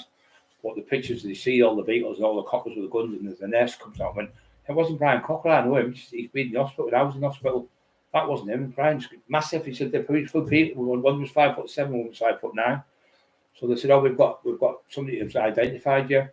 The lad I was with me was called Ryan. He was in the documentary Ginger Head Lad. I looked after him. He was 16 stone and 6'2", and I was 24 stone and 6'3". How the fuck can a 5'7" bloke with a red? What was it called? Not a Fiesta. Megane. That was it. A red Megane, and I was in a Vectra. But I had a Vectra just running about it, and I had a big better car for like going long, like a Sunday drive type car. Or if I was doing a little job, me and Terry were out doing a debt. So we were in an area doing a debt. And I was driving down, I seen this cop car come behind me, and what the fuck's going on? And response, and I thought something's going on here. Anyway, I drove home, coming out, right, can you drop me off at Cockerill? She still lives at Cockerill, my house, Steve Mac knows him. And he said, that's cost cancel. And he said, you live as a tenant now, so he used to call me dad. He still calls me dad now, so I looked after him for like fucking 3 or 4 years. We've run through him out. So, do you know where the tenants cost? I don't want it back here. So that day when he got in trouble, the night before, we had to go out. So the next day we went out. We went to the police station, and there was this policewoman. She wasn't on duty. I said, "Oh, he's coming to see PC Smith." I think her name was. And she said, "Oh, the policewoman back." She said, "Oh, she's off today. She's poorly or something." I said, "Well, come back tomorrow." She said, "Oh, no, we'll phone up and check because she might be still poorly." So I say, okay then. So I've got what I had on the clothes on the morning. Then I've gone to Tesco's to get a bit of shopping. And then I've got to do a debt with Terry up Salterskill. I've got a debt there and I was on camera. And then I've gone to another place where I went in and I had them talent jobs. I was fucking, when you were there, how are you doing? And he was doing that to the Pakistani lads in the shop. He was fucking pissed. He was like laughing. I'd take the shop off you. And he was laughing. He's fucking it up. My mate was an Indian. I'm not, feel the quality too, but the price I want. And he was laughing. He's there. The people coming in there after I was serving them. We were having a bit of fun in the shop with the lads. Very good friend, about 20 years. He said, you could have one of these shops. You'd look more like Pakistani lads than I do. They're all laughing. So we're in there with Terry and that. So I'll drop Terry off. So I goes to my mates, and he's got a son who played for South Spennymoor United, amateur football team, and he had his mate who was a computer expert. So we come to see him. The England game was on. I can't remember which one it was. So fucking 15 years ago or something. So anyway, we were in the house seeing the match and went. And I went to my mate who was called Stan. He used to do DVD record, used to get me on the Fools and Horses and the Soprano. Oh, fucking get them all Soprano. I'd sit and watch like the full Sopranos over the weekend, or the full box set. So like that, I'd sit and watch it for like a month or something. I love watching that Sopranos. When it finishes, you feel like, like you're one of the family, aren't you, when you watch a full series, or you watch all the Only Fools and Horses, and there's no more left. You think, fucking on board now. You feel like you're in the television, like you're related to them. You do, don't you, when you watch it non-stop. So I mean, Emma's like that. She's, the Black Box thing is finished this season. She's been watching, and that other one, 48 Hours, I think it was called. That was a good one she watched, and she was gutted when it was finished. Oh, gutted now we can't watch it. Jack Bauer, I think he's called it. That was good. So anyway, I goes in this flat and he's done me the box set. So I goes to the flats. It's been knocked down now. It's in Thornbury, and what you do is you push a button and go, start. Could I speak to Stan, please? And she went, what flat? I say, floor 10. Flat 1 or something, flat 1 off. No, floor 10, yeah, flat 1. You go, okay, then I'll just check him, and then he'll go, okay, I'll be in Brad, and you go, beep, and then you push the button, the door opens. So I went in, it was a woman, actually, who was the security guard. Usually it's a man. So I goes up the stairs, I was going upstairs, so I said, hey, Brad, he'd worked for me before as a solicitor. He was doing the law. He said, that's what you do? He said, we're doing the flats out. He said, and what we're doing, he said, we're just getting the colours I want for this and the colours of that. He said, because they need doing. So anyway, there's about 50 people see me in there. There's loads of people in there. So I goes in the flat, and I want 5 or 6 cameras. So I videoed them in the Pakistani shop, in the police station. I goes in the other fucking, at Tesco's in the morning as well. I was in there. So I'm on camera in all these shops with the same clothes on. So I've gone in there and said, yeah, I've got these. I said, just get the videos, so I'm going to shoot. And he went, no, that's just going to shoot. You're going to laugh in a minute. So he said, okay then. So he gives us the DVDs and he gave me a few other ones. So I comes out, went downstairs, jumped in the car, and I went past. This is 2 hours after the incident. Some lad had sold skunk to someone. It's called bogweed, when it's like not proper stuff. And he gave him $3,000 for it. And it was a kilo at the time. I think it was $3,000. And it was a kilo, maybe more. I think it was a full kilo. I think it was a kilo, $3,000. So anyway, he fucking got shot. I think it was in the stomach or the chest. With the shotgun, they come back and shot him, so he wouldn't give them the money. Anyway, so the cop car come behind me, and it was a woman. It was a van. So I came in, and anyway, the van went. I come back out, and then a fucking ad response come. Like the fucking normal ad response. And I seen them, I just drove on, I thought. Anyway, I goes to the petrol station. I'll go and get some petrol, and give the woman that in the garage. Put some petrol in it. Come out. Jumped in the car, and then the response come. I said, "You want me?" He went, no. And he was like scared. He went, not like that. I didn't know that there's been a shooting. Obviously, he must have thought if he's got a gun, he'll fucking use it on me. So they're shitting themselves. This one Cockerill on this van. So as I come out, I comes down the big road, Durham Road it's called, as you come out of Ingleby. Third left goes down the road, and I could hear dee. I thought, fucking that kids pitching cars. So as we pulled over, I pulled aside. I went, let them pass. It was them big. I'd never seen them before. Them big Citroen Jeeps, because you usually have Range Rovers and they pull you over. Anyway, the Citroen Jeeps, fucking, you could tell they're all like XSES because they had Irish accents, fucking Birmingham, Scottish. You could tell them an accent, so you knew they were the elite police. So the other police were at the bottom of the road, blocked it off. The newspapers got there, the Gazette, and they're taking pictures and everything. I'm in the car like this, and the dog's with me, Charlie, and the lad's in the back and that. The next minute, Ryan's in the side, sorry. And he goes, I'm please. Well, I don't fucking say that. He's sticking a fucking gun in me anyway. He's doing this all the time, looking through the sights. putting it through about that much away from my head with the gun. I went, you should be in a different job. You have to have got it like this with your hands. You should be in a different job. You fucking daft. But if you can't shoot me from 2 inches away, you fucking idiot. What you point? Why do you keep looking through the sights? You can't miss from there. You fucking daft. We started shouting balls. I knew I fucking hit him. I was arguing because he said, "Get that dog." That dog, Charlie, was trying to bite him. If the dog bites me, I'll shoot it and I'll smash your foot. I'll tell you, I'm going to shoot your fucking ass, you cunt.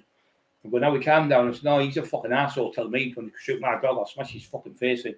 I started losing the plot with him anyway. I said, it was full of steroids. I went, fuck you. And I hit him on the shoulder.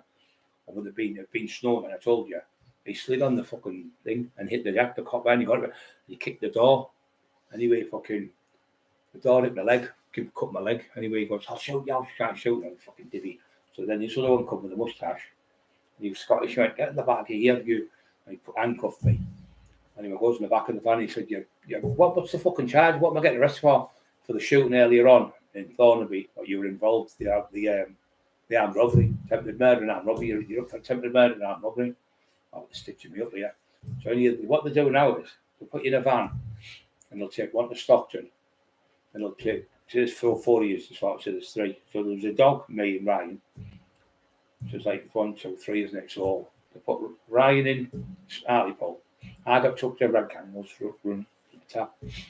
I got took to a red car. I was in the van for over an hour with his handcuffs on me. Fucking hands were killing me. Anyway, Frankie D. Doyne isn't dead. No, Doyne's not dead. No, Doyne's still alive. So I'm in the van anyway. We get to the police. This woman comes in, she had a big mole on her face. She was fucking horrible. And she's all my handcuffs out. Like if she was tough, she was about 7 stone. The daft cunt, about 5'2". She's going out, dragging me in the police station. I went, what are you doing? You fucking idiot. So I said, drag me down. She couldn't budge me. I went, what are you going to do? So there was a lad behind the reception, knew me. He used to train in the gym with us. He was one of them thingy cop, but not a real one. What they call not white TS. The fucking ones that they put you in prison. Group 4 security, one of them. He said, hey, Brian, you all right? I said, not really. No. I said, I want a forensic science now. I want a forensic powder residue test. I was unshaven. I've been on the gear fucking days, on and off, and I've been up. I've got washed in that, but clean clothes and that. But when you've got growth on you, a bit of growth like underneath, it sticks inside easy. You catch it, it goes up your nose and then your hands and everything. So the residue shoots back and goes in your skin. The only way to get rid of it, you've got to go in a sunbed, open your pores and then go and get diesel. Wash yourself with diesel, cut all over yourself. Go back in the sunbed for an hour or something. Go back in there and get the diesel to get it out. Or the other way to do it is go shooting at Gisborough on the range where you can pay for it. And if they do find powder residue on you, so we've been shooting today, well, can you prove it? Yeah, go to such and such Gisborough. The shooting range there, I paid on there, paid £100 for an hour to shoot on clay pigeon shooting. So they get off of it, allegedly. Anyway, so they said, oh, what happened? Anyway, to put me in a cell in this lab, so he's got these trainings beside feet of 12. But oh, his fucking feet are massive. He was like getting buzz off me. The size of his hands are massive, and I was huge. I mean, look at the size of his legs, because I had to take my trousers off to put these legging things on. I couldn't get them past my knees.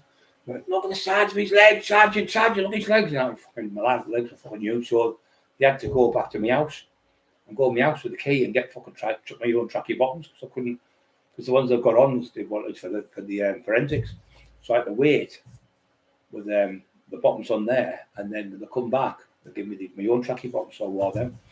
So anyway, fucking they said, oh, the lad now has died. He's died with the injuries. I said, well, I can't help that if he's died. Nothing to do with me. I said, I can prove where I was. I had all these stuff in my head. Anyway, solicitor come in and I spoke to her and I said, look, instead of doing a no comment, I'd rather a statement, because I know exactly where I was. What I'd done, I told her, explained it. She said, oh yeah, I agree. Just tell everything. So we told them everything. Told them all the stuff they went and checked. You were in the shop, you were in Tesco's, you were in the police station, you were there. The powder, what they do is they'll send you, they take your clothes off you. They do that with a swab. And they do that around under your nose, your nostrils and your ears, catch it there, you see, on your hands and stuff. So then they send that in a bag, and then they take your clothes, your socks, shoes, underwear, everything, put everything in the bag, put it down. So what they do, they'll have 2 cars. They'll have one at the back escorting that through with all the goods in. That'll have all the goods. If you're a high profile criminal, you get that. So there was friends of mine allegedly burned down Weatherby, where the forensics were, and burned hundreds of fucking evidence down, where they had the evidence to go to court. I was in jail when it happened, and I said, such and such, you know, such and such. I went, yeah, I know that. He said, well, they've just burned Weatherby fucking police place down where they fucking keep all the forensic stuff, and it fucked them up for years and years and years of cases. Millions and millions of pounds it fucked them up, and hundreds of cases got kicked out because the DNA was ruined. It got set alight. They broke in the fucking police building, forensic place, and burnt the whole fucking place down. So anyway, I'm waiting. So what they do, they take 2 cars and they escort him in. One goes, puts the gear in, and then they just come back. So what they do is they come back. They don't bring that back with them because they can tell them on the computer. They'll send the computer and other stuff which comes back. So it takes 4 hours. It took them to get to. I think it was to go to the Weatherby. By the time the Weatherby got back, it came back within 4 hours.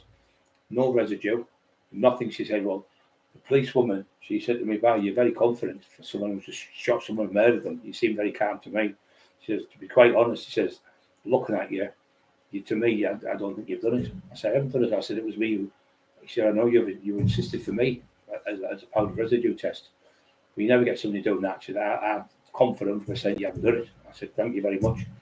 And the solicitor comes and said, I know you haven't done it. I can tell by, I know you, I said, I'd have told you if it was me. You know what I mean? I'd say, look, blah, blah, blah, I would have told her. So, not the police, fucking, the one you talk to the solicitor, see what your chances are. So anyway, they said, no powder residue, nothing. So I said, oh, we're now going to take you to Middlesbrough, because went to Middlesbrough police. No, sorry, no, if it was in Middlesbrough, then they took me from, they took me to Middlesbrough.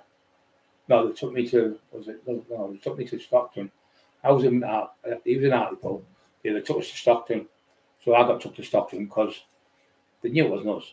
They knew we were fucking daft. So I goes in, they said, oh, you were in a red, what's it called, Megane, a little red Megane car. I couldn't fit in a fucking red Megane, are you insane? And it was a black Vectra I've got. The one where I was telling you before. It was a black Vectra, so yeah. So anyway, I goes in the police station, and then she was an inspector. She came out, she said, oh, what is, we're going to bail you, come back. And we've got 2 witnesses. Let me just tell you now, stop talking, please. Sorry for swearing, but stop fucking insulting my intelligence. If you had any witnesses now, you wouldn't put them with me 6 weeks bail. I think it was 6 weeks bail. Because then the memory of that person would start dissipating, or just start dissolving. And did he have blue eyes? Did he have this?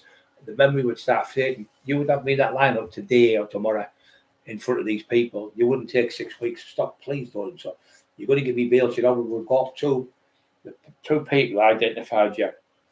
Witness number 1, 5'7" to 5'8", possible ginger hair, possible freckly skin, nothing like me. Witness number 2 says 5'8" to 5'9". Well, how can we? I'm 6'3". My shoes on probably a little bit more. Talking fucking shit. And I said, I'm 24 stone. He said, wait about medium build. How am I medium fucking build? Are you mental? So that's your evidence.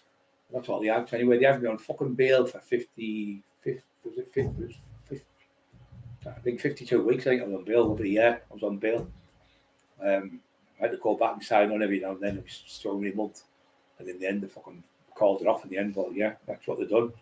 But yeah, just fucking insanity. I got done for attempted murder of someone. So listen to this one. The lad who done it, the lad who got shot.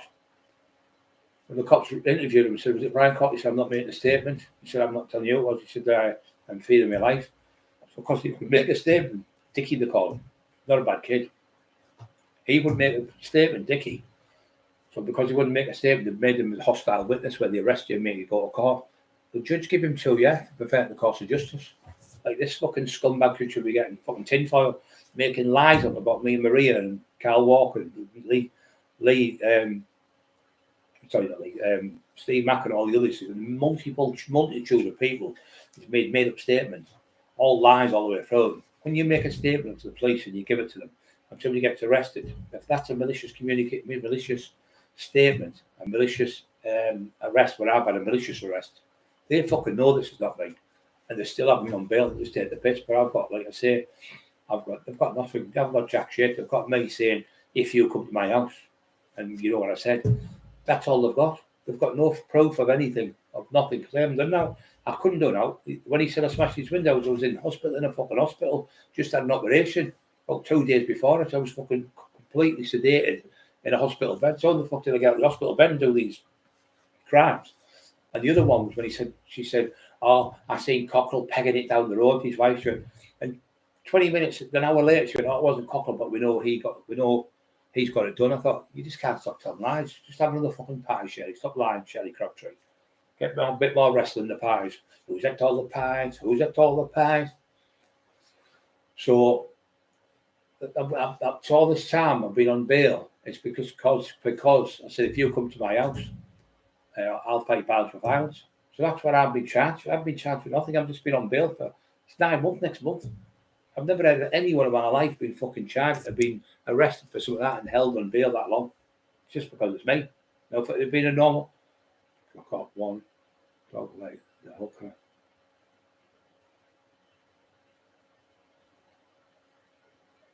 Yeah. Yeah, my granddad used to say, all cops are the same. Or all cops, once a cop, always a cop. And I believe that. Because no matter what, they're always police. But you always get a good one. You always get some good, decent people. You always get like fucking one who was like, say, I'm not having this shit. But one was in the station that night. He went, you know what, this is fucking disgusting. He said, you patrol the whole of Ingleby Barwick. You stop all the strokes coming in here. You stop the guns coming in. They knew this, these cops. So when you stop the guns coming in from Teesside, we're not stupid, Brian. We know what you do. And we know for a fact that you stopped all the heroin in the area. We know you stopped this heroin all got in here. Because when you went to jail, when I went to jail, there was a local beat bob and he was all right. He used to be on a pedal bike with his mate. And he said to me, all right, yeah, I'm all right. Anyway, he said to someone, I think it was Ryan, he said to Ryan, he said, when is he getting out? He said, because the crime rate was 12 to 14% when Brian was out. He said, it's now 77%. It's gone up to 77% since he's been in jail for the last few months. 3 months, I think it was 3.5 months in jail, 110 days. He said, I'm going to get the fucking sack. He said, the crime rates, so the roof, they're all coming from Thornby, Nonies. Because this street where I live, not one house got burgled in this street. 3 and 4 of the streets, like 2 streets away, 3 streets, 4, 5 streets, all of them got burgled. When they came to the street, no one got burgled. Didn't dare because I knew. And I knew all the travellers in that as well. They would tell me who it was. So the kid who was doing it was from Thornby. So I phoned him and said, listen, stop fucking coming up here. Back in all within 2 weeks of me being out, I seen him on the shops, Tesco, because he used to talk with the security guards because the kids moving the kids on. I went, oh, thanks for that, sorting that out. He said there, the cop, he said there. And the security guard, Steve, was with him. He was ex-prison officer. He said, back down to 14%. I said, fucking unbelievable. I was going to get the sack. But see, like you said, you do get the odd good ones. It's like school teachers, it's like bus drivers, it's like somebody went into the shop. You always get good and bad. And you always get people stand up for people and think, I'm not putting up with this fucking shit. Donny's gym once. I went to Donny's. That was called the Dungeon, if I'm right, mate. I think it was Was it Birmingham? I think it was Birmingham. I think he lived in the. I was at Nottingham or something like that. But he had a dungeon, and he lived. It was like down to it. What he trained like was the same as I trained like during Yates. I met him at Gateshead Stadium with Bill Boyd. Funny enough, Bill Boyd was the one who had the gym. Come and see Bill there, Boyd Castle. I was 22, I think. No, 24, I think. No, 26. I think he's same age as me, but a little bit younger. I was 26 and I met him, and I was 24 stone. I was bigger in clothes than him, but not obviously had a better physique than me. But I was a lot stronger than him. He was really benching 4 plates. I was doing fucking 6 plates. And then later on, he got to know me again through Kev Kelly. Went to see him with Kenny Keys, who run all the gyms and did all the fitness stuff. And he had a doctor, and it was the doctor who was with him who taught Kenny Keys how to take the growth hormone and all the other stuff to get. He was the first of the monsters because of the growth hormone and the insulin. He taught him how to take it. So he learned it off the Russians because they were using it in the Olympics. And that's how Yates was the biggest bodybuilder ever. He wasn't gifted with the best genetics, but he had monster calves. And when he done that, I was the only one I've ever seen where you couldn't see through there the gap. I had a 8-inch chest, and I couldn't do that. It was never that. No way you could still see through my lats. His was fucking unbelievable. But he was a lot smaller than me in height, he probably weighed about 19 stone. I think I was 24. But when he shared off, he was fucking phenomenal on stage, fucking monstrous. But he wasn't really strong, squats and things like that. It wasn't like what I was doing.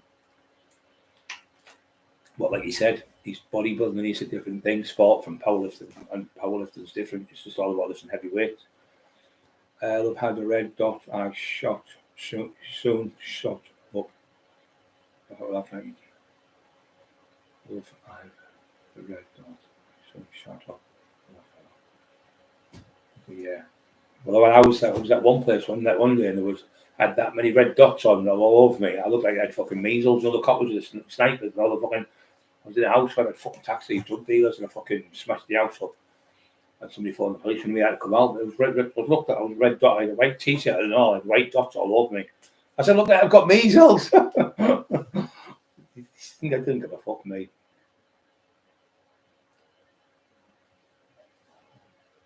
I hate to be to screw up my dogs on bang up. Yeah, some of the screws are alright though. It's not the screws that actually put you in jail. It's yourself. If you Olympia, I thought you meant the Olympia gym there for a minute. Please hit the like buttons. Freedom saying, yeah, don't forget we need up to 100. Should be up to by next week. Fucking hell. 99p sounds a lot cheaper than a pound. Yeah, but that's what they used to do, didn't they? The pound shop. I went in about 3 months ago. Last time I bought a box of batteries. She went £4. I went, how can it be £4? I went to a fucking pound shop. You can't sell things for £4 if they're a pound. The pound shop. So now you have to go and call up the pound shop, the £2 shop, the £4 shop. Nothing's a fucking pound in there hardly. The drinks and that, you get 2 bottles of Lucozade for £1. And it's just the same Lucozade. So if they're making it at that price, what the fuck are they making it? It's because it's going out of stock, isn't it? That's why they get it. Somebody said to me, if you get your book, because my book will be going to Asda, Tesco, they're in the one we leave Watley. It's a massive advertising because we're worth about £400 million, the company who's doing the book. I've worked with them before, but they've got like an advertisement side where they get in magazines. In fact, I did with the McIntyre documentary, it was all over the place, and I did the first book, The Taxman, that was in all the shops. But it sold thousands, that book, The Taxman, the very first one I did. But I did the documentary first, then I did the book. So it was good. But yeah, he's saying, oh, it wasn't this, it was this, that, and your book was shit. Well, how come it sold like something like nearly 100,000 copies? You just make yours up. What he does, it's what he does. This is the con he does. They think he's fucking stupid. What they do is they put the book up right on the night where it's going to get sold. And the book say £15, they drop it down to 10 pence, right? And they buy their own book. So they'll buy like 1,000 books, well, like 10,000 books or something. So that money's still their money because it's their book.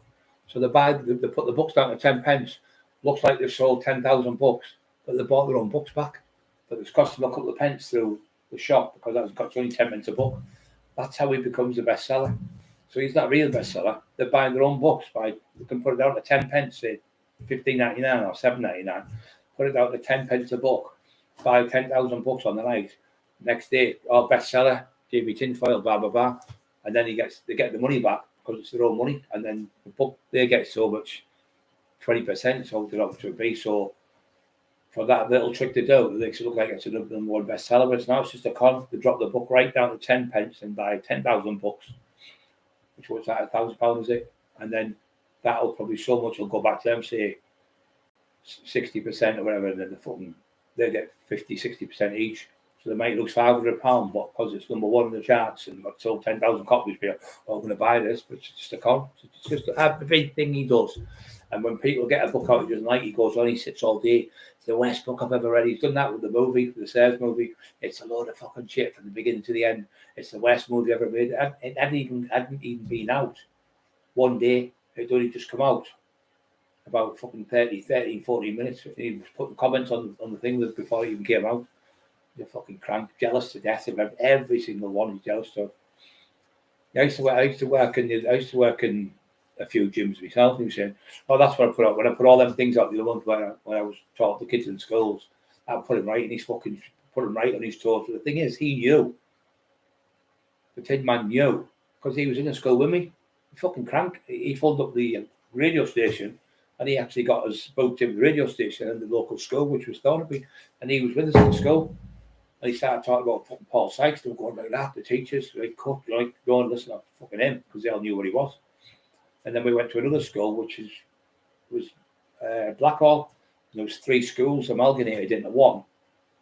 And we got 50 quid for going to school. Like, if they said, just give us 50 quid each, they were over the moon. So we got 50 quid, and he got 50 quid, me and everyone. And he went with us. Bobby went. And we went in, not Bobby did, just us 3 went. But he was talking about Paul Sykes again. And the teacher went in the other one. He's in there sniffing coke, but it wasn't. He was sniffing. No, he's coat. No, he's coat. Well, I'm not coat. Sniffing Dad's, no, that's what they call them. Subby things, them subway things. Them subby things, he was having them in the school, which was a junior school. I thought, you fucking low life. So that's what he done, the Tin Man, the Wizard of Oz. What about that? What he said to the lad? I'll fight you one, man. I'll fight you one paw behind my back with the same one hand. I'll fight you one that with his hand. I'll fight you one hand behind my back. And he said it to Dale, who's passed away, went, I'll mully you with my left jab. I'm that good. I was in the ABA finals 3 years in a row, and I've still got the text of Dale to this day. Dale passed away that the other week, but he tortured him as well. Still got my dogs on a panel. Oh, my back's sore. Well, I knew where they all live up here, don't I? They do fuck all at me in that jail. I went in and went just to wet me ticket, and Ali put it in, like, tune yourself. I went in there, said, can I go for thingy? Just been in the gym, can I go and shower? Oh, yeah, no problem. So went in the single shower. Showering. Well, you've got to be in your thing by 10 to 12, and then the thing bell goes for 12, so you did it. I've been there at 20 past 12. You nearly finished, big fella. I went, yeah, 2 minutes. I'll give it another 5 minutes. And we deliberately fucking just took the piss, walked dead slow on the fucking wing, and went in my pad and fixed my hair, and just took the fucking money. I had better hair then. And I went in there, and they went, oh, you're all right, then there's no problem. He said, you're jail anyway, you know that, don't you? Well, fucking shit scared they were, petrified.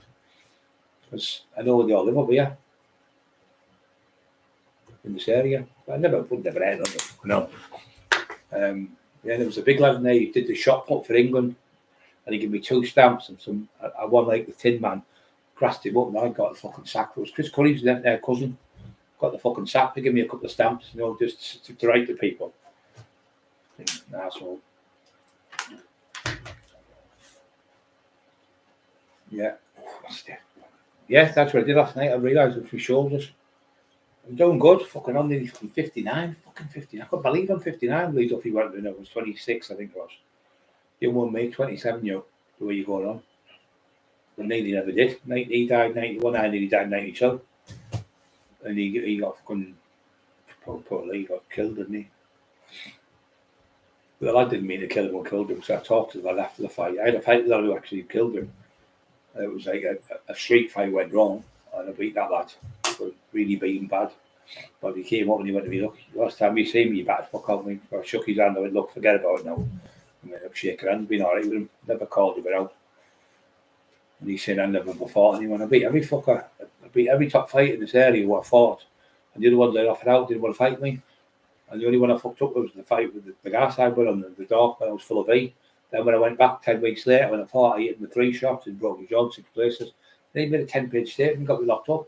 Then they tried to kill me in the fucking house, 14 of them, and tried to grasp me up, and then got me locked up. I'm in the hospital, nearly dead, stabbed up all over 176 stitches. I'm in there, fucking nearly dead. And they made statements against me and got me locked up. And the other one in the sheds in the fucking, house for 3 months, pretending he was in there. Well, the screw, I see the screw down there. Anyway, he said, I see what you were about him. He said, I was in there. I used to let him out his cell. So there must be 2 fucking men in the shed then. Good lying cunt. He banged up for two and a half, 3 months. Because I was in hospital bad and I couldn't get to the I think it was 2 months, sorry. Now I went to court, got him off. I never grassed him up. It's because he come to the house, he was seen on the front and took the registration. The cops got onto him and he got the man there to phone me off his own phone. And when he phoned me, he was linked to that area. So they picked his from the satellite, like Gate Lane, where the police station is, the biggest police station in Teesside. They just caught him on the A19 on the way up because his registration came up where he lived. on what his car because it's red. Because the neighbours in that area, it's like a posh road that owns it's about 3,000 cars got an hour to go by. There was an off-duty copper, seen them as well, took a picture of them. So the cameras were out there. It was 1992. Cameras were out there with the phones and everything. Then, but there was people in the houses just jetting them out, like fucking all the neighbours and that, because it's a really posh area where they're all hoity-toity fuckers. Yeah, pound shop, but it starts at a quid. Pound stop, I don't get that. No, yeah, pound shop, but it starts at a quid. It used to be 99 pence, didn't it? Yes, if I remember in Redcar there was a 99 pence shop. I remember it, just on the front. When they went to a pound, it's still a pound shop, it's cost. A pound shop, what's that? Was it Poundland? Poundland, that's a good shop for kids stuff, little kids and that will ruin their clothes easy. It's really cheap for us to get stuff. Well, don't forget to push the like buttons, right, guys? I've got to shoot because I've absolutely fallen asleep now. Shattered, I'm going to have something to eat. Thank you very much for listening to us. Great night. Don't forget Christmas is coming, so we'll have to make some presents, won't we? Two candles together. Right, I'm off. Thank you. Thank you, everybody. God bless you all. I'll see you tomorrow.